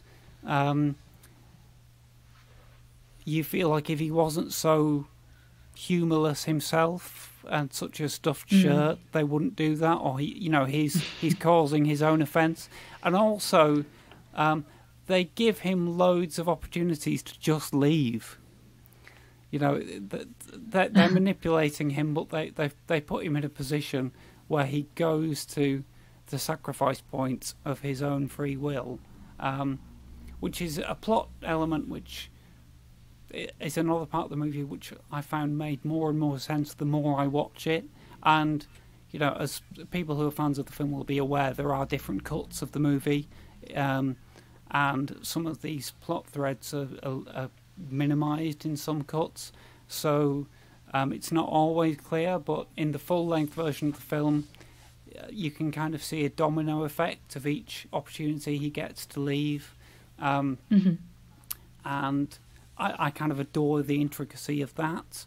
I think I should stop. I think I could go on, but I think you get the point. Shall I hand over to you, Stella? I don't think I've got that much to say. I mean, in all honesty, I have seen The Wicker Man. I've seen it once, and it was a while ago, before I had my daughter. So it's at least 15 years since I've seen it. But so when I was watching it, I would have been in my early 20s, I guess, when I finally got around to watching it. So late to the party as usual.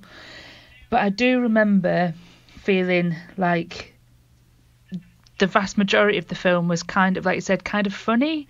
And I wasn't sure if I was finding it funny because it was just very, very 70s, and bits of using that sort of, this is a weird, culty, pagan community, so therefore it's all going to be a little bit sort of soft core pornography at times as well. Yes. Like the sequence where he's in the room and there's the girl in the room next to him and she's dancing around naked. So it's just like, what? But I think when I watched it, I just saw that as, just 70s excuse for a young, pretty girl to get a rack out. The rest of the film, I did enjoy it. I remember being totally on the edge of my seat when I watched it. But the final sequence of the burning, and the huge, enormous Wicker Man that he has to climb up and get into. And, you know, everyone's standing around and singing, and you can just hear him screaming inside. That final bit stuck with me for years. Right. Just kept thinking about it and, you know, giving a little, that's horrible. That's really, really horrible. And I watched it with my husband. We watched it at the same time, and he'd never seen it before. And then when the credits rolled at the end, we were both just like, oh my God, Right. that's awful. But, you know, it's just burning. It's just burn him to death. It's just burn him. Yeah, and we as were the both, credits roll, the yeah. Wicker Man is still burning. Still, it's just there. It's just still going, and we're just sat there going, bloody hell. So yeah, I think, you know, 95% of the film is like, this is just a bit 70s, and then at the end it's just like, good God. Which I think which is why, because I found the end of The Wicker Man so harrowing and so haunting, that maybe the burning in Midsommar, I was just a bit, oh. Yeah, they've burnt them. Yeah. Oh well. It's probably going to sting, but they don't seem that bothered. I mean, I don't think you felt this way quite, Stella, but I think a lot of that's to do with the fact that if you've already seen The Wicker Man or you are aware of it, you're watching Midsommar, and even subconsciously you kind of know where that's going, so it's not shocking. Yeah. And they would it's not have shocking, to and go to additional effort to make that have anything like the same impact. Whereas in The Wicker Man, like you say, it's. I mean, I was talking about it with Howard, and he thinks it's basically a black comedy kind of thriller for most of it. Yeah. And with 5 minutes of absolute terror at the end. Yeah. So. I mean, I suppose the only thing that Midsommar could have done to make the burning sequence more, to make it more, would be to make it very, very gory. Yeah. And, you know, to show them on fire and what happens to a body when it's on fire, and probably nobody really wants to see that, and that's not the kind of film that it was, so to stick that on the end would have been ridiculous. But yeah, definitely because of how haunted I was by the burning in The Wicker Man, when I saw it in Midsommar, it just didn't hit the same note for me, because I'm bad pun, but I'm all burnt out, on people being burned. Can I ask, have you seen the Nicolas Cage version? Do you know what? I don't know. All right. No, you definitely know if you'd seen it. Yeah, probably not. I think maybe what I've done is suggested to my husband that we do watch it, and he's been like, no, of course we're not going to watch that. But you know, because I've said before, I will champion a remake, and I'm always up for giving it a go. But there's a problem I have as well. I do watch quite a lot of films and forget. So right. I'll check with Owen. But I would have we seen the second Wicker Man? I would suggest just watch the last 10 minutes of the remake just to compare. Oh, right, okay. Because obviously they both end with the burning. And just to compare how it's done, I think you won't regret it. Well, I won't regret watching Nicolas Cage burn to death. Yeah, that's exactly what I mean. Because I think I've seen it, but I don't know if I've just given myself, you know, like false memory syndrome. Right. Where I haven't. I've just taken on somebody else's memory of watching it. I don't know. I'll ask my husband. He'll know. He's got a good catalogue in his head of films that I've seen but have forgotten. He's a good husband. But that could be a whole episode we do in the future, because you could just say so much about that movie. But so that's us, Kirsty. I'm really interested to hear your point of view on this movie. Yeah, so I just wanted to come back to one of the things that you said, which is, just to paraphrase, or at least my understanding of what you said, which is that you felt it was sort of like these two different religions sort of, or, you know, trying to understand each other. Belief systems. Belief systems. In conflict, not trying to understand each other. But yes, yeah. But what I would say to that is, but only one of them demands that somebody die as part of their, you know. So in terms of, and also the, you know, kind of how he doesn't arrive, I mean, he's a zealot, but he doesn't arrive as a zealot, as in that's his job. His job is to try and uncover the truth. And so therefore he represents, you know, kind of justice and, you know, kind of pursuit of, kind of bringing wrongdoers to justice. So I think the film kind of naturally encodes that sort of sense of right and wrong along, you know, kind of spiritual religious lines. where I think that's fair. I think that Yeah. to get my perspective on it, you need to watch it more than once. I think that's definitely the way you naturally read it. How many times have you watched it, Dan?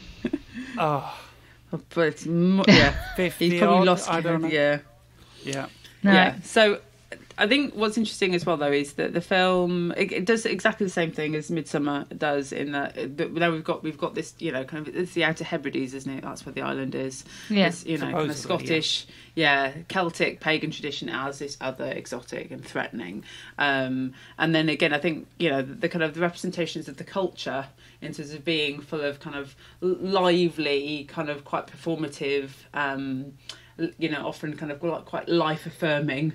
Kind of traditions and practices, and not least the ending where they demand a human sacrifice, and that is by burning, which I think is the fact that both films ultimately burn Christians of different ilks is a sort of kind of inverted, kind of poetic or sort of perverse pagan, kind of poetic ending, in the like the witches being burned. So can I just say this one thing very quickly, though? I think that the main difference between Midsommar and The Wicker Man for me, though, is that in The Wicker Man I feel like I understand why they're burning him and the belief system that has led them to do that. Whereas in the Midsommar I don't. No, and I think it's also noted, or to be noted, the fact that of course that Christian isn't the protagonist in. So the protagonist isn't being burnt in Midsommar, but and we kind of understand why she would make that decision, because he's been a terrible boyfriend. I mean, I'm not sure he deserves that fate, but he's been pretty terrible. Yeah. So I don't think we blame her. No, definitely not. So I think the Wicker Man makes it really kind of clear that actually what the kind of culture of Summerisle is a neo-pagan tradition, because it goes back to his father, doesn't it? The Christopher Lee's character's father. 2 generations, I think. Okay. It's his grandfather, Father. And it's a definite created tradition based on older traditions or inspired by older traditions. Yeah, and it's something that again is being aligned with an environmental kind of concern, because the Christopher Lee character he's in agriculture, isn't he, in some way? Yeah, that's right. So again, we've got that idea that he's sort of responsible for the maintenance of the community, and that it's in his interest to, kind of make sure that the land is fertile and that there are crops, and that they're, as it's a, kind of pagan, again, sort of slightly lazy pagan trope, isn't it? Is that pagans are interested in their crops, and they're going to kill people in order to make sure the crops are good. So that's although it's not as overtly stated in Midsommar, it's kind of it's part of the kind of discourse of the film. So the Wicker Man also gives us a kind of mixture of genuine pagan tradition and folklore and ideology, in that it focuses around Beltane, May Day, where there is that's the fertility festival. It's the beginning of summer, and we kind of the fertility aspect comes from the idea of needing things to grow, and needing for the earth to kind of be fertile, and so the emphasis of sex and on sex and fertility is obviously kind of obvious. But again, the film The Wicker Man does take that sort of slightly male gazy approach, doesn't it, to that idea of fertility. And then there are other little kind of references, like is it the pub that's called the Green Man, which is he's quite an important kind of pagan figure, particularly for Beltane. So it does draw on those genuine kind of British pagan traditions, but then mixes them, even though they're a neo-pagan culture, mixes with sort of deliberately ridiculous and outdated folk practices. So like putting toads in your mouth if you've got a sore throat. Not sure that works, but that is the inclusion of those kind of things, which kind of start to make us question the idea that that should they be taken seriously. So including that kind of stuff is not necessarily that helpful. Yeah. So, and I think for me, out of the two, this is the film that I recognise more of my own kind of pagan experience in, but I think that's because it is drawing on British Isles stuff rather than kind of Sweden. I've not been to Sweden. Sure. So, and it's obviously anchoring its action around that kind of time of, around Beltane and the importance of, kind of keeping the crops coming, which, as I said, is already kind of connecting that idea of that's the most important thing in a pagan culture is the fertility of the crops.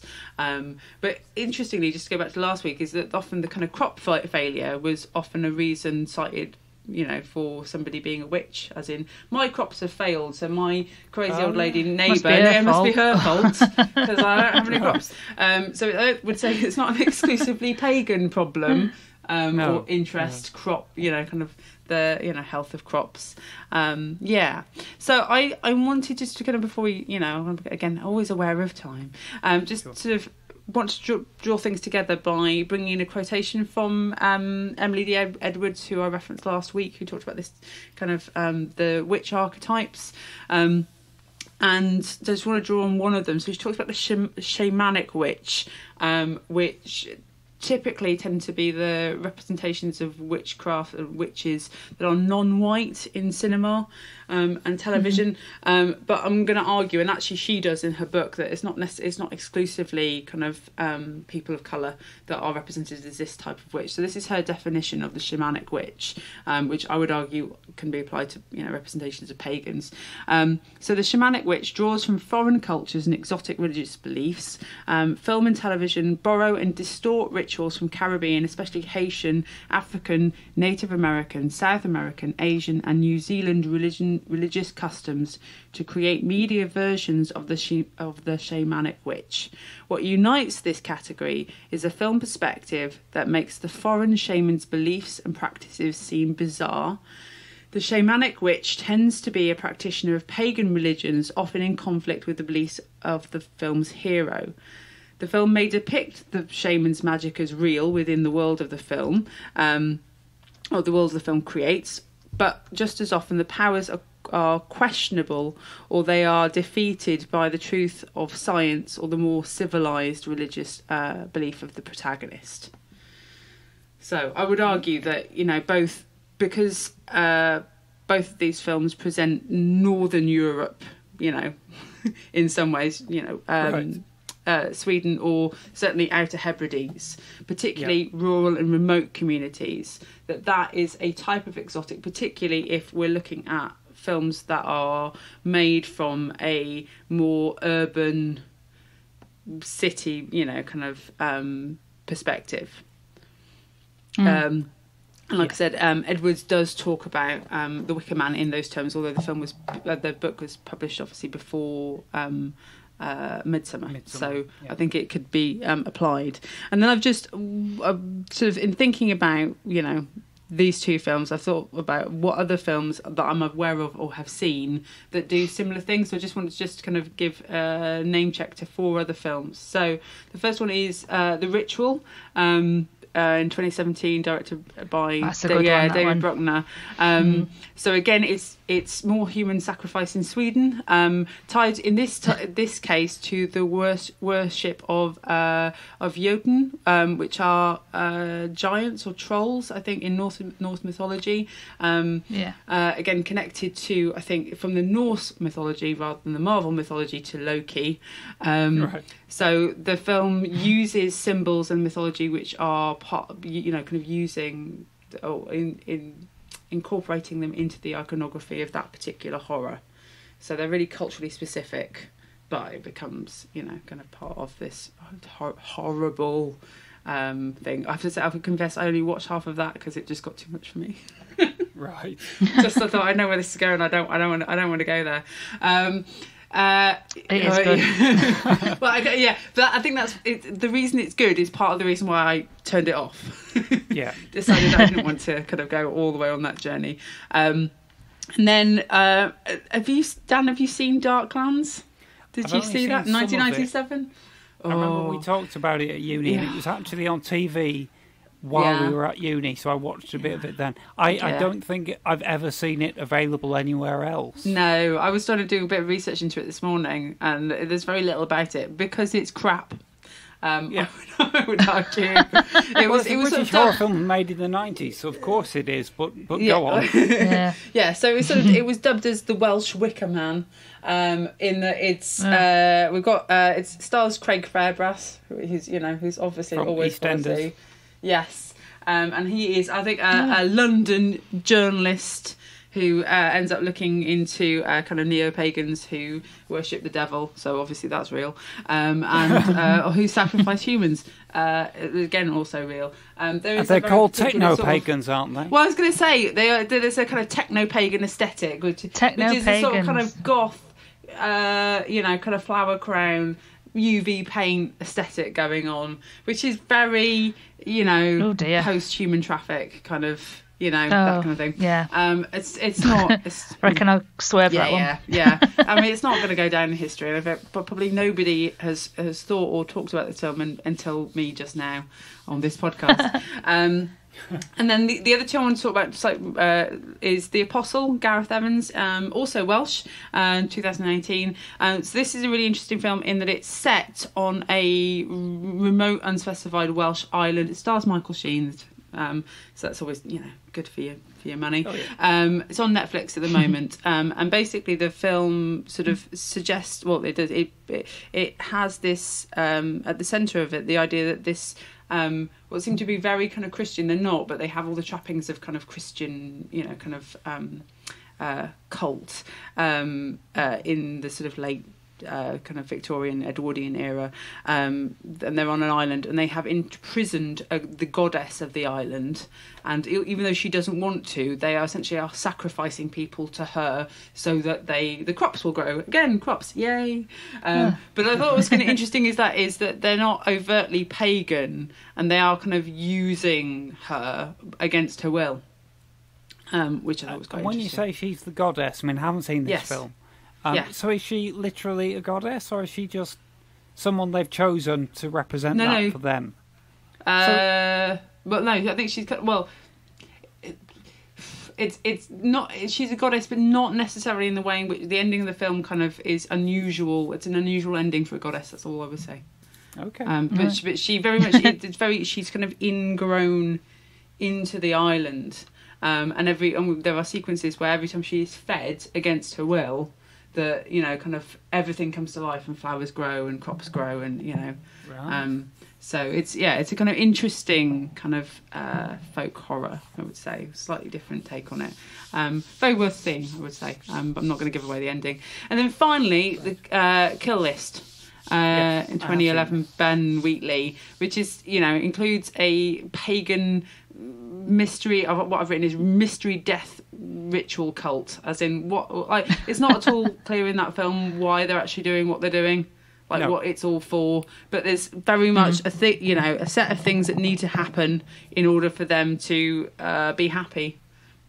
And again, it represents sort of a type of paganism that really, I would argue, more than Wicker Man and more than Midsommar, craves cruelty and death. Right. Or, well, at least that's as much as we can interpret. Yeah. I think yes, it's very vague. I mean, actually, Midsommar has a bit of this, but it reminds me more of Ari Aster's other film, Hereditary. In that the reason we know so little about the cult in Kill List is because we see the whole film mostly through the eyes of these characters who just they get don't know it. It's almost as if Sergeant Howie turned up on the island and they burnt him immediately before he could actually have a talk to anyone. He doesn't even learn anything. It's just a series of increasingly disturbing events, really. Kill List. Absolutely. And again, I think with all of those films, I think it's important to note that all the protagonists they are all male and they're all outsiders to that pagan culture, which create the horror. So it's never we're never taking a female perspective, and we're never within the community to begin with. So Interesting. So, and again, the same were true, obviously, of the two main films that we've talked about, which I suppose is not unexpected given its horror. So that's why I just wanted to end on talking a little bit about the representations of paganism outside of horror, because we would rather expect horror to take that approach with it. But you can find slightly different representations elsewhere. So I want to talk about Frozen 2. I want to talk about Eurovision, whatever, the Song of Fire saga. And I also want to talk about Game of Thrones very quickly. So have either of you two seen Frozen 2? I'm afraid I haven't. No, thankfully not. No. I haven't seen any of those, I'm afraid. Okay, so I'm not going to spoil it too much. Should you ever hope to kind of have aspirations of watching it? I imagine not, given Nope. But Well, yeah. they're the kind of films. Let's put it this way: that if I do watch them, I won't mind already Yes. knowing what's going to happen. No, So. but as a feminist and a parent and a pagan, Frozen 2 just brought me so much joy I can't even begin to tell you. Really? So Elsa, of course, is the Ice Queen. So she's kind of called to her mission in Frozen 2 which is to kind of restore this balance in Arendelle, the kingdom that she lives. She doesn't understand that it's out of balance, but she's called by voices that only she can hear, and that is framed by the film and the fact that she has a closer relationship to nature than her sister or the kind of other characters around her. And in kind of going off on that journey, she wakes kind of spirits in the forest which are kind of presented as representing the different elements, so kind of fire, air, earth and water, and she discovers the truth of what has happened in the past that she needs to write, which is a kind of kind of historical and again hereditary problem, through visions that are presented to her through these elemental forces. So she and her sister Anna work together with the indigenous Northuldra people in the film to right this previous wrong, which is inherently environmental, and it's something that has happened partly because of I'm not going to say kind of colonialism, but a sort of sense that the kind of white power structures in Arendelle feel they have a right to do a particular thing that they don't. So one of the film's biggest lesson is inherently pagan one, which is that the film is about us needing to live in harmony with nature rather than to view ourselves as separate or in opposition to it. And the kind of Elsa's sort of big recognition really is that that's what her calling is to do that and to be more in touch with her pagan calling than it is to be the Queen of Arendelle. So it's lovely from that perspective. It doesn't. They never use the word paganism. They never talk about gods because obviously it's Disney and that would upset too many people. But sure. It's if it's there. In the encoding of the whole thing. Have either of you seen the Will Ferrell Eurovision film? Lots No, about I've not. It. I'd really like to see the Pierce Brosnan bit. Yes. Possibly the whole thing, but certainly that bit. No. So this is a comedy that's on Netflix and was released about a month ago. So Will Ferrell and Rachel McAdams are the Icelandic the Icelandic band who have been entered into Eurovision. And of course, it's played for laughs, and I'm not sure that that's entirely helpful. But we do have this idea that somehow that Iceland is more pagan than most other countries, and they do have a very strong folkloric tradition, and they do. And that they have kind of common beliefs in magical being like elves, and it is like the female character Sigrid feels very strongly connected to that and those energies, and she honours those things. And that the Will Ferrell character takes the mick out of her for much of the film for believing those things, but then she's proven to be proven to be right in her belief in those things, and that the elves in particular sort of narratively help out later on in the film. So that's kind of nice, kind of legitimising in some ways of kind of pagan beliefs, but in a kind of comedic way. So I'm not entirely sure it's as helpful as it might first appear. Right. And then finally, I wanted to talk about Game of Thrones. So again, we'll talk about this in a way that doesn't spoil anything, just in case you do watch it.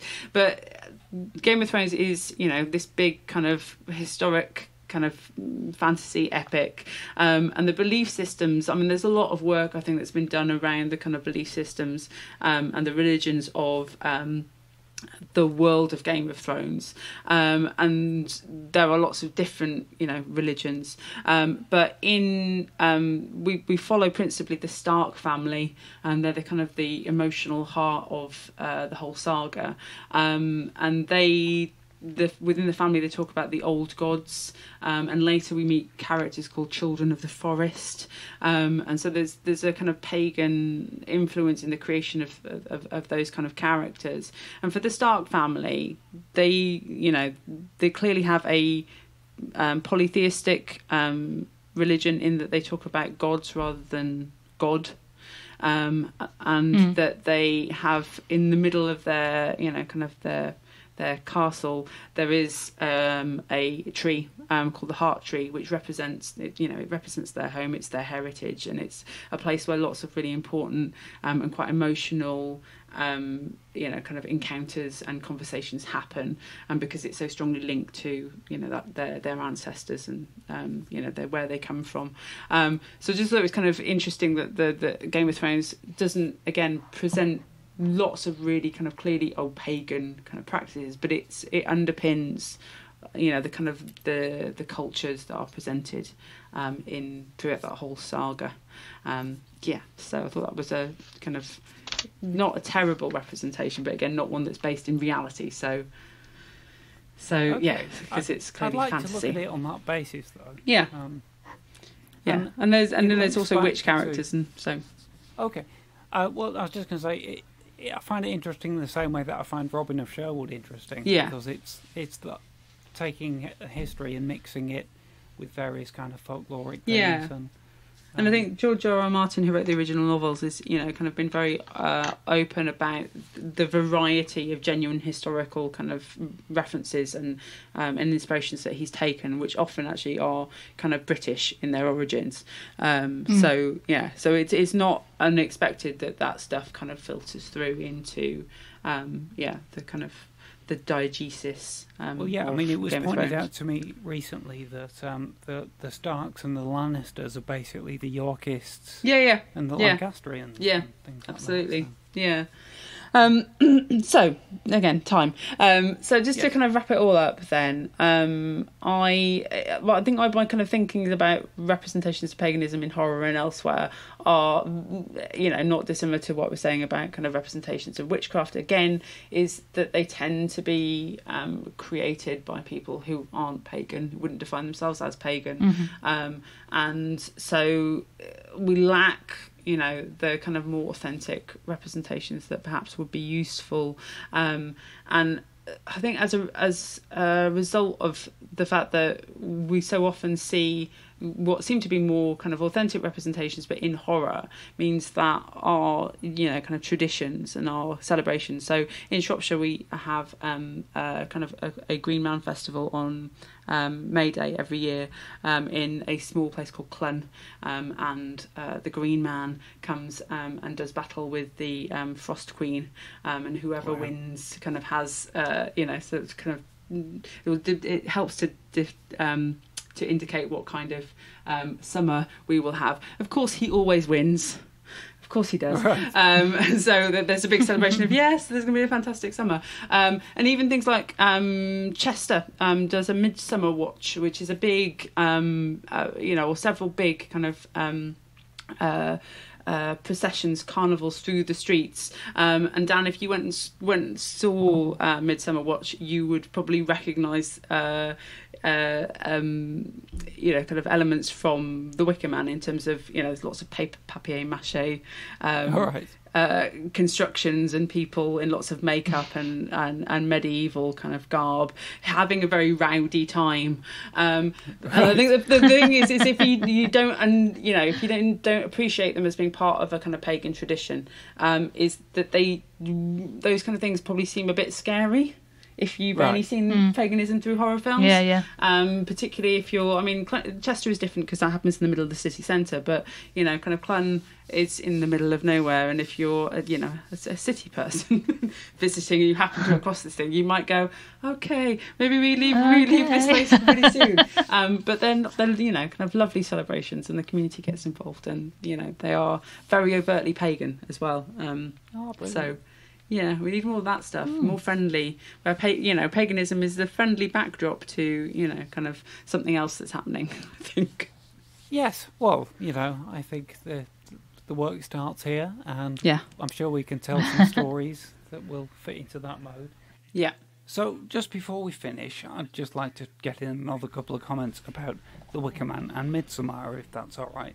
I mean, with The Wicker Man, I really want to say that if anybody has watched this film from a Christian point of view and, just seen it once, enjoyed it, and viewed it as a traditional good versus evil horror film with good clearly characterised as Christianity, well, firstly, it's fine to read it like that, especially given the ending of the movie, but I think it's worth a deeper analysis, and it's worth going back to, and it's pleasurable to go back to, because actually the dialogue about faith within it is so nuanced. The paganism versus Christianity discussions within the film are so gentle and thoughtful and thought-provoking. I mean, Sergeant Howie encounters so many characters on Summer Isle who patiently and gently explain their belief systems to him, and obviously challenge his belief system at first in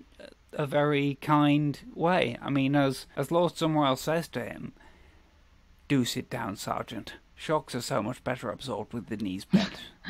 And, I think some of it can be shocking if you come from a very pure Christian background and you've been somewhat closeted in your view of life and your faith. But I do think that it's a healthy and good thing to challenge one's faith. And as someone who comes from that background myself, what is in The Wicker Man is a really unusual opportunity to get to grips with another culture's view of Christianity. I mean, Sergeant Howie challenges the mistress of the school on the island and asks her if they teach Christian theology in the school, and she says they do, but, quote, only as a comparative religion, unquote. They're teaching Christianity as a comparative religion. That's such an extraordinary idea in a movie, in a fairly mainstream movie at that time. And it takes the kind of anthropological tropes that we've discussed elsewhere in this episode and turns them on their heads. There are loads of points in the movie where, in funny, thoughtful, intelligent ways, Howie is invited to look at his religion in a different way. He doesn't really take up those invitations, but that doesn't mean that the audience can't listen to those invitations and maybe give them a little more thought. There's a point in the movie where he criticises some of their festivals as being absurd, such as the fertility rite, where naked women jump through fire in the hope that the fire will confer pregnancy upon them. And he says, this is ridiculous, I mean, have you never heard of Jesus? And Christopher Lee says back to him, himself the son of a virgin, impregnated, I believe, by ghost. And Howie is very, very offended, but it's like, well, yeah. Well, yeah.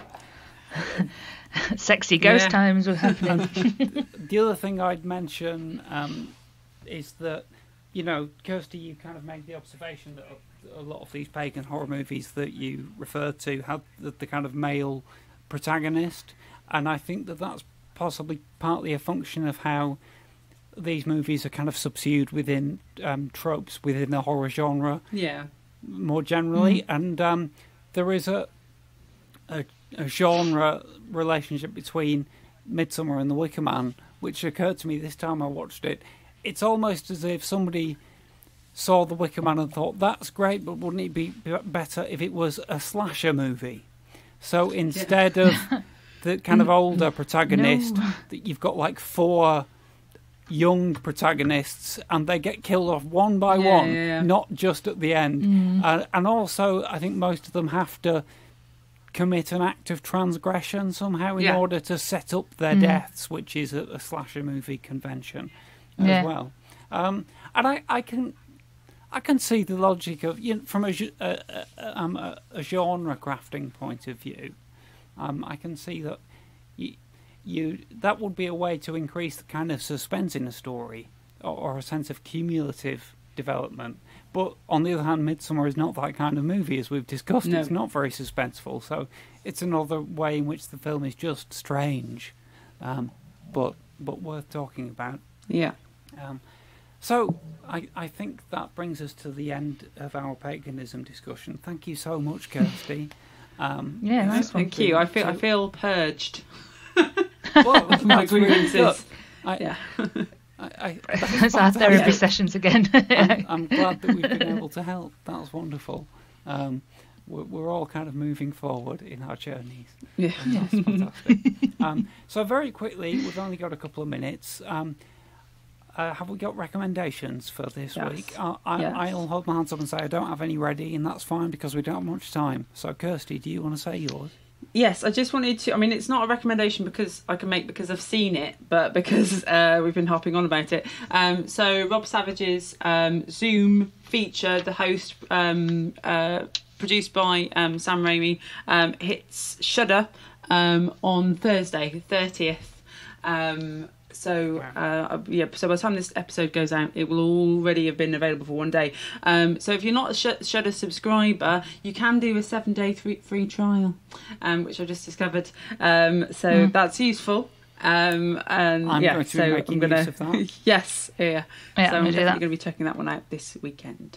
Fantastic. I'll put the link on the site. And how about you, Stella? Yeah, well, I want to keep us in Scandinavia, and I'm going to send you in the direction of another podcast called Death in Ice Valley. Yes. And it's a BBC World Service production in collaboration with Norway's public radio service station called NRK. And essentially, it's a true crime story. I'm hoping to sow some seeds of true crime here on this podcast. On the 29th of November 1970, on the remote Stella Valley outside of the Norwegian town of Bergen, a woman's body was found by 2 young girls. She was badly burnt and surrounded by a set of peculiar objects. A bottle of water, a rubber boot and some burnt paper, and her identity and how she died has remained a mystery ever since. Now, this podcast takes an investigative journalist to the area, to the mountainside, and it's all recorded sort of outdoors, so you can hear the howling wind on the side of the mountain.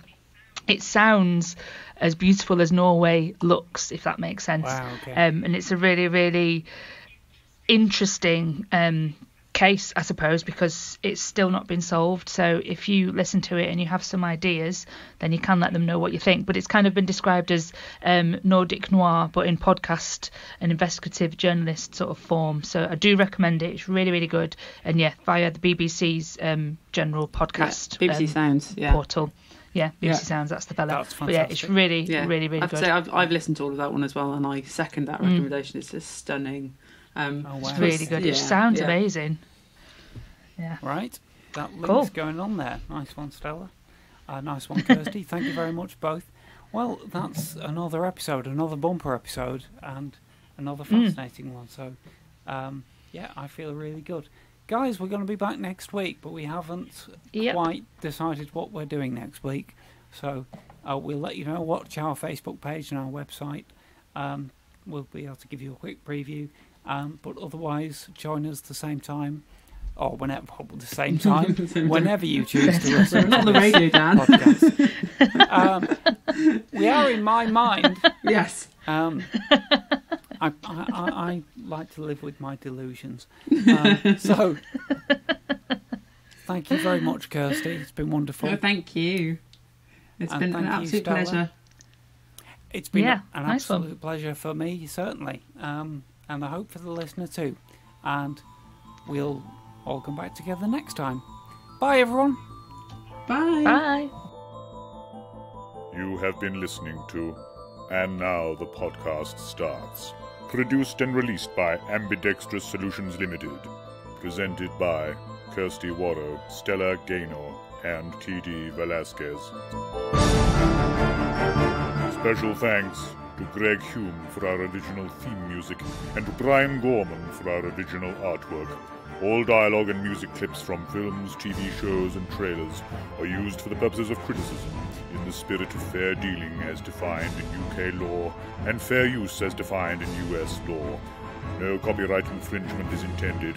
Please visit our home on the web, www.andnowpodcast.com, for more content and contact details.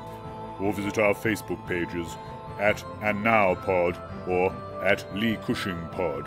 Follow us on Twitter, at AndNowPodcast or at Lee Cushing Podcast. If you'd like to donate to us, please visit patreon.com/AndNowPodcast. And now, the podcast stops.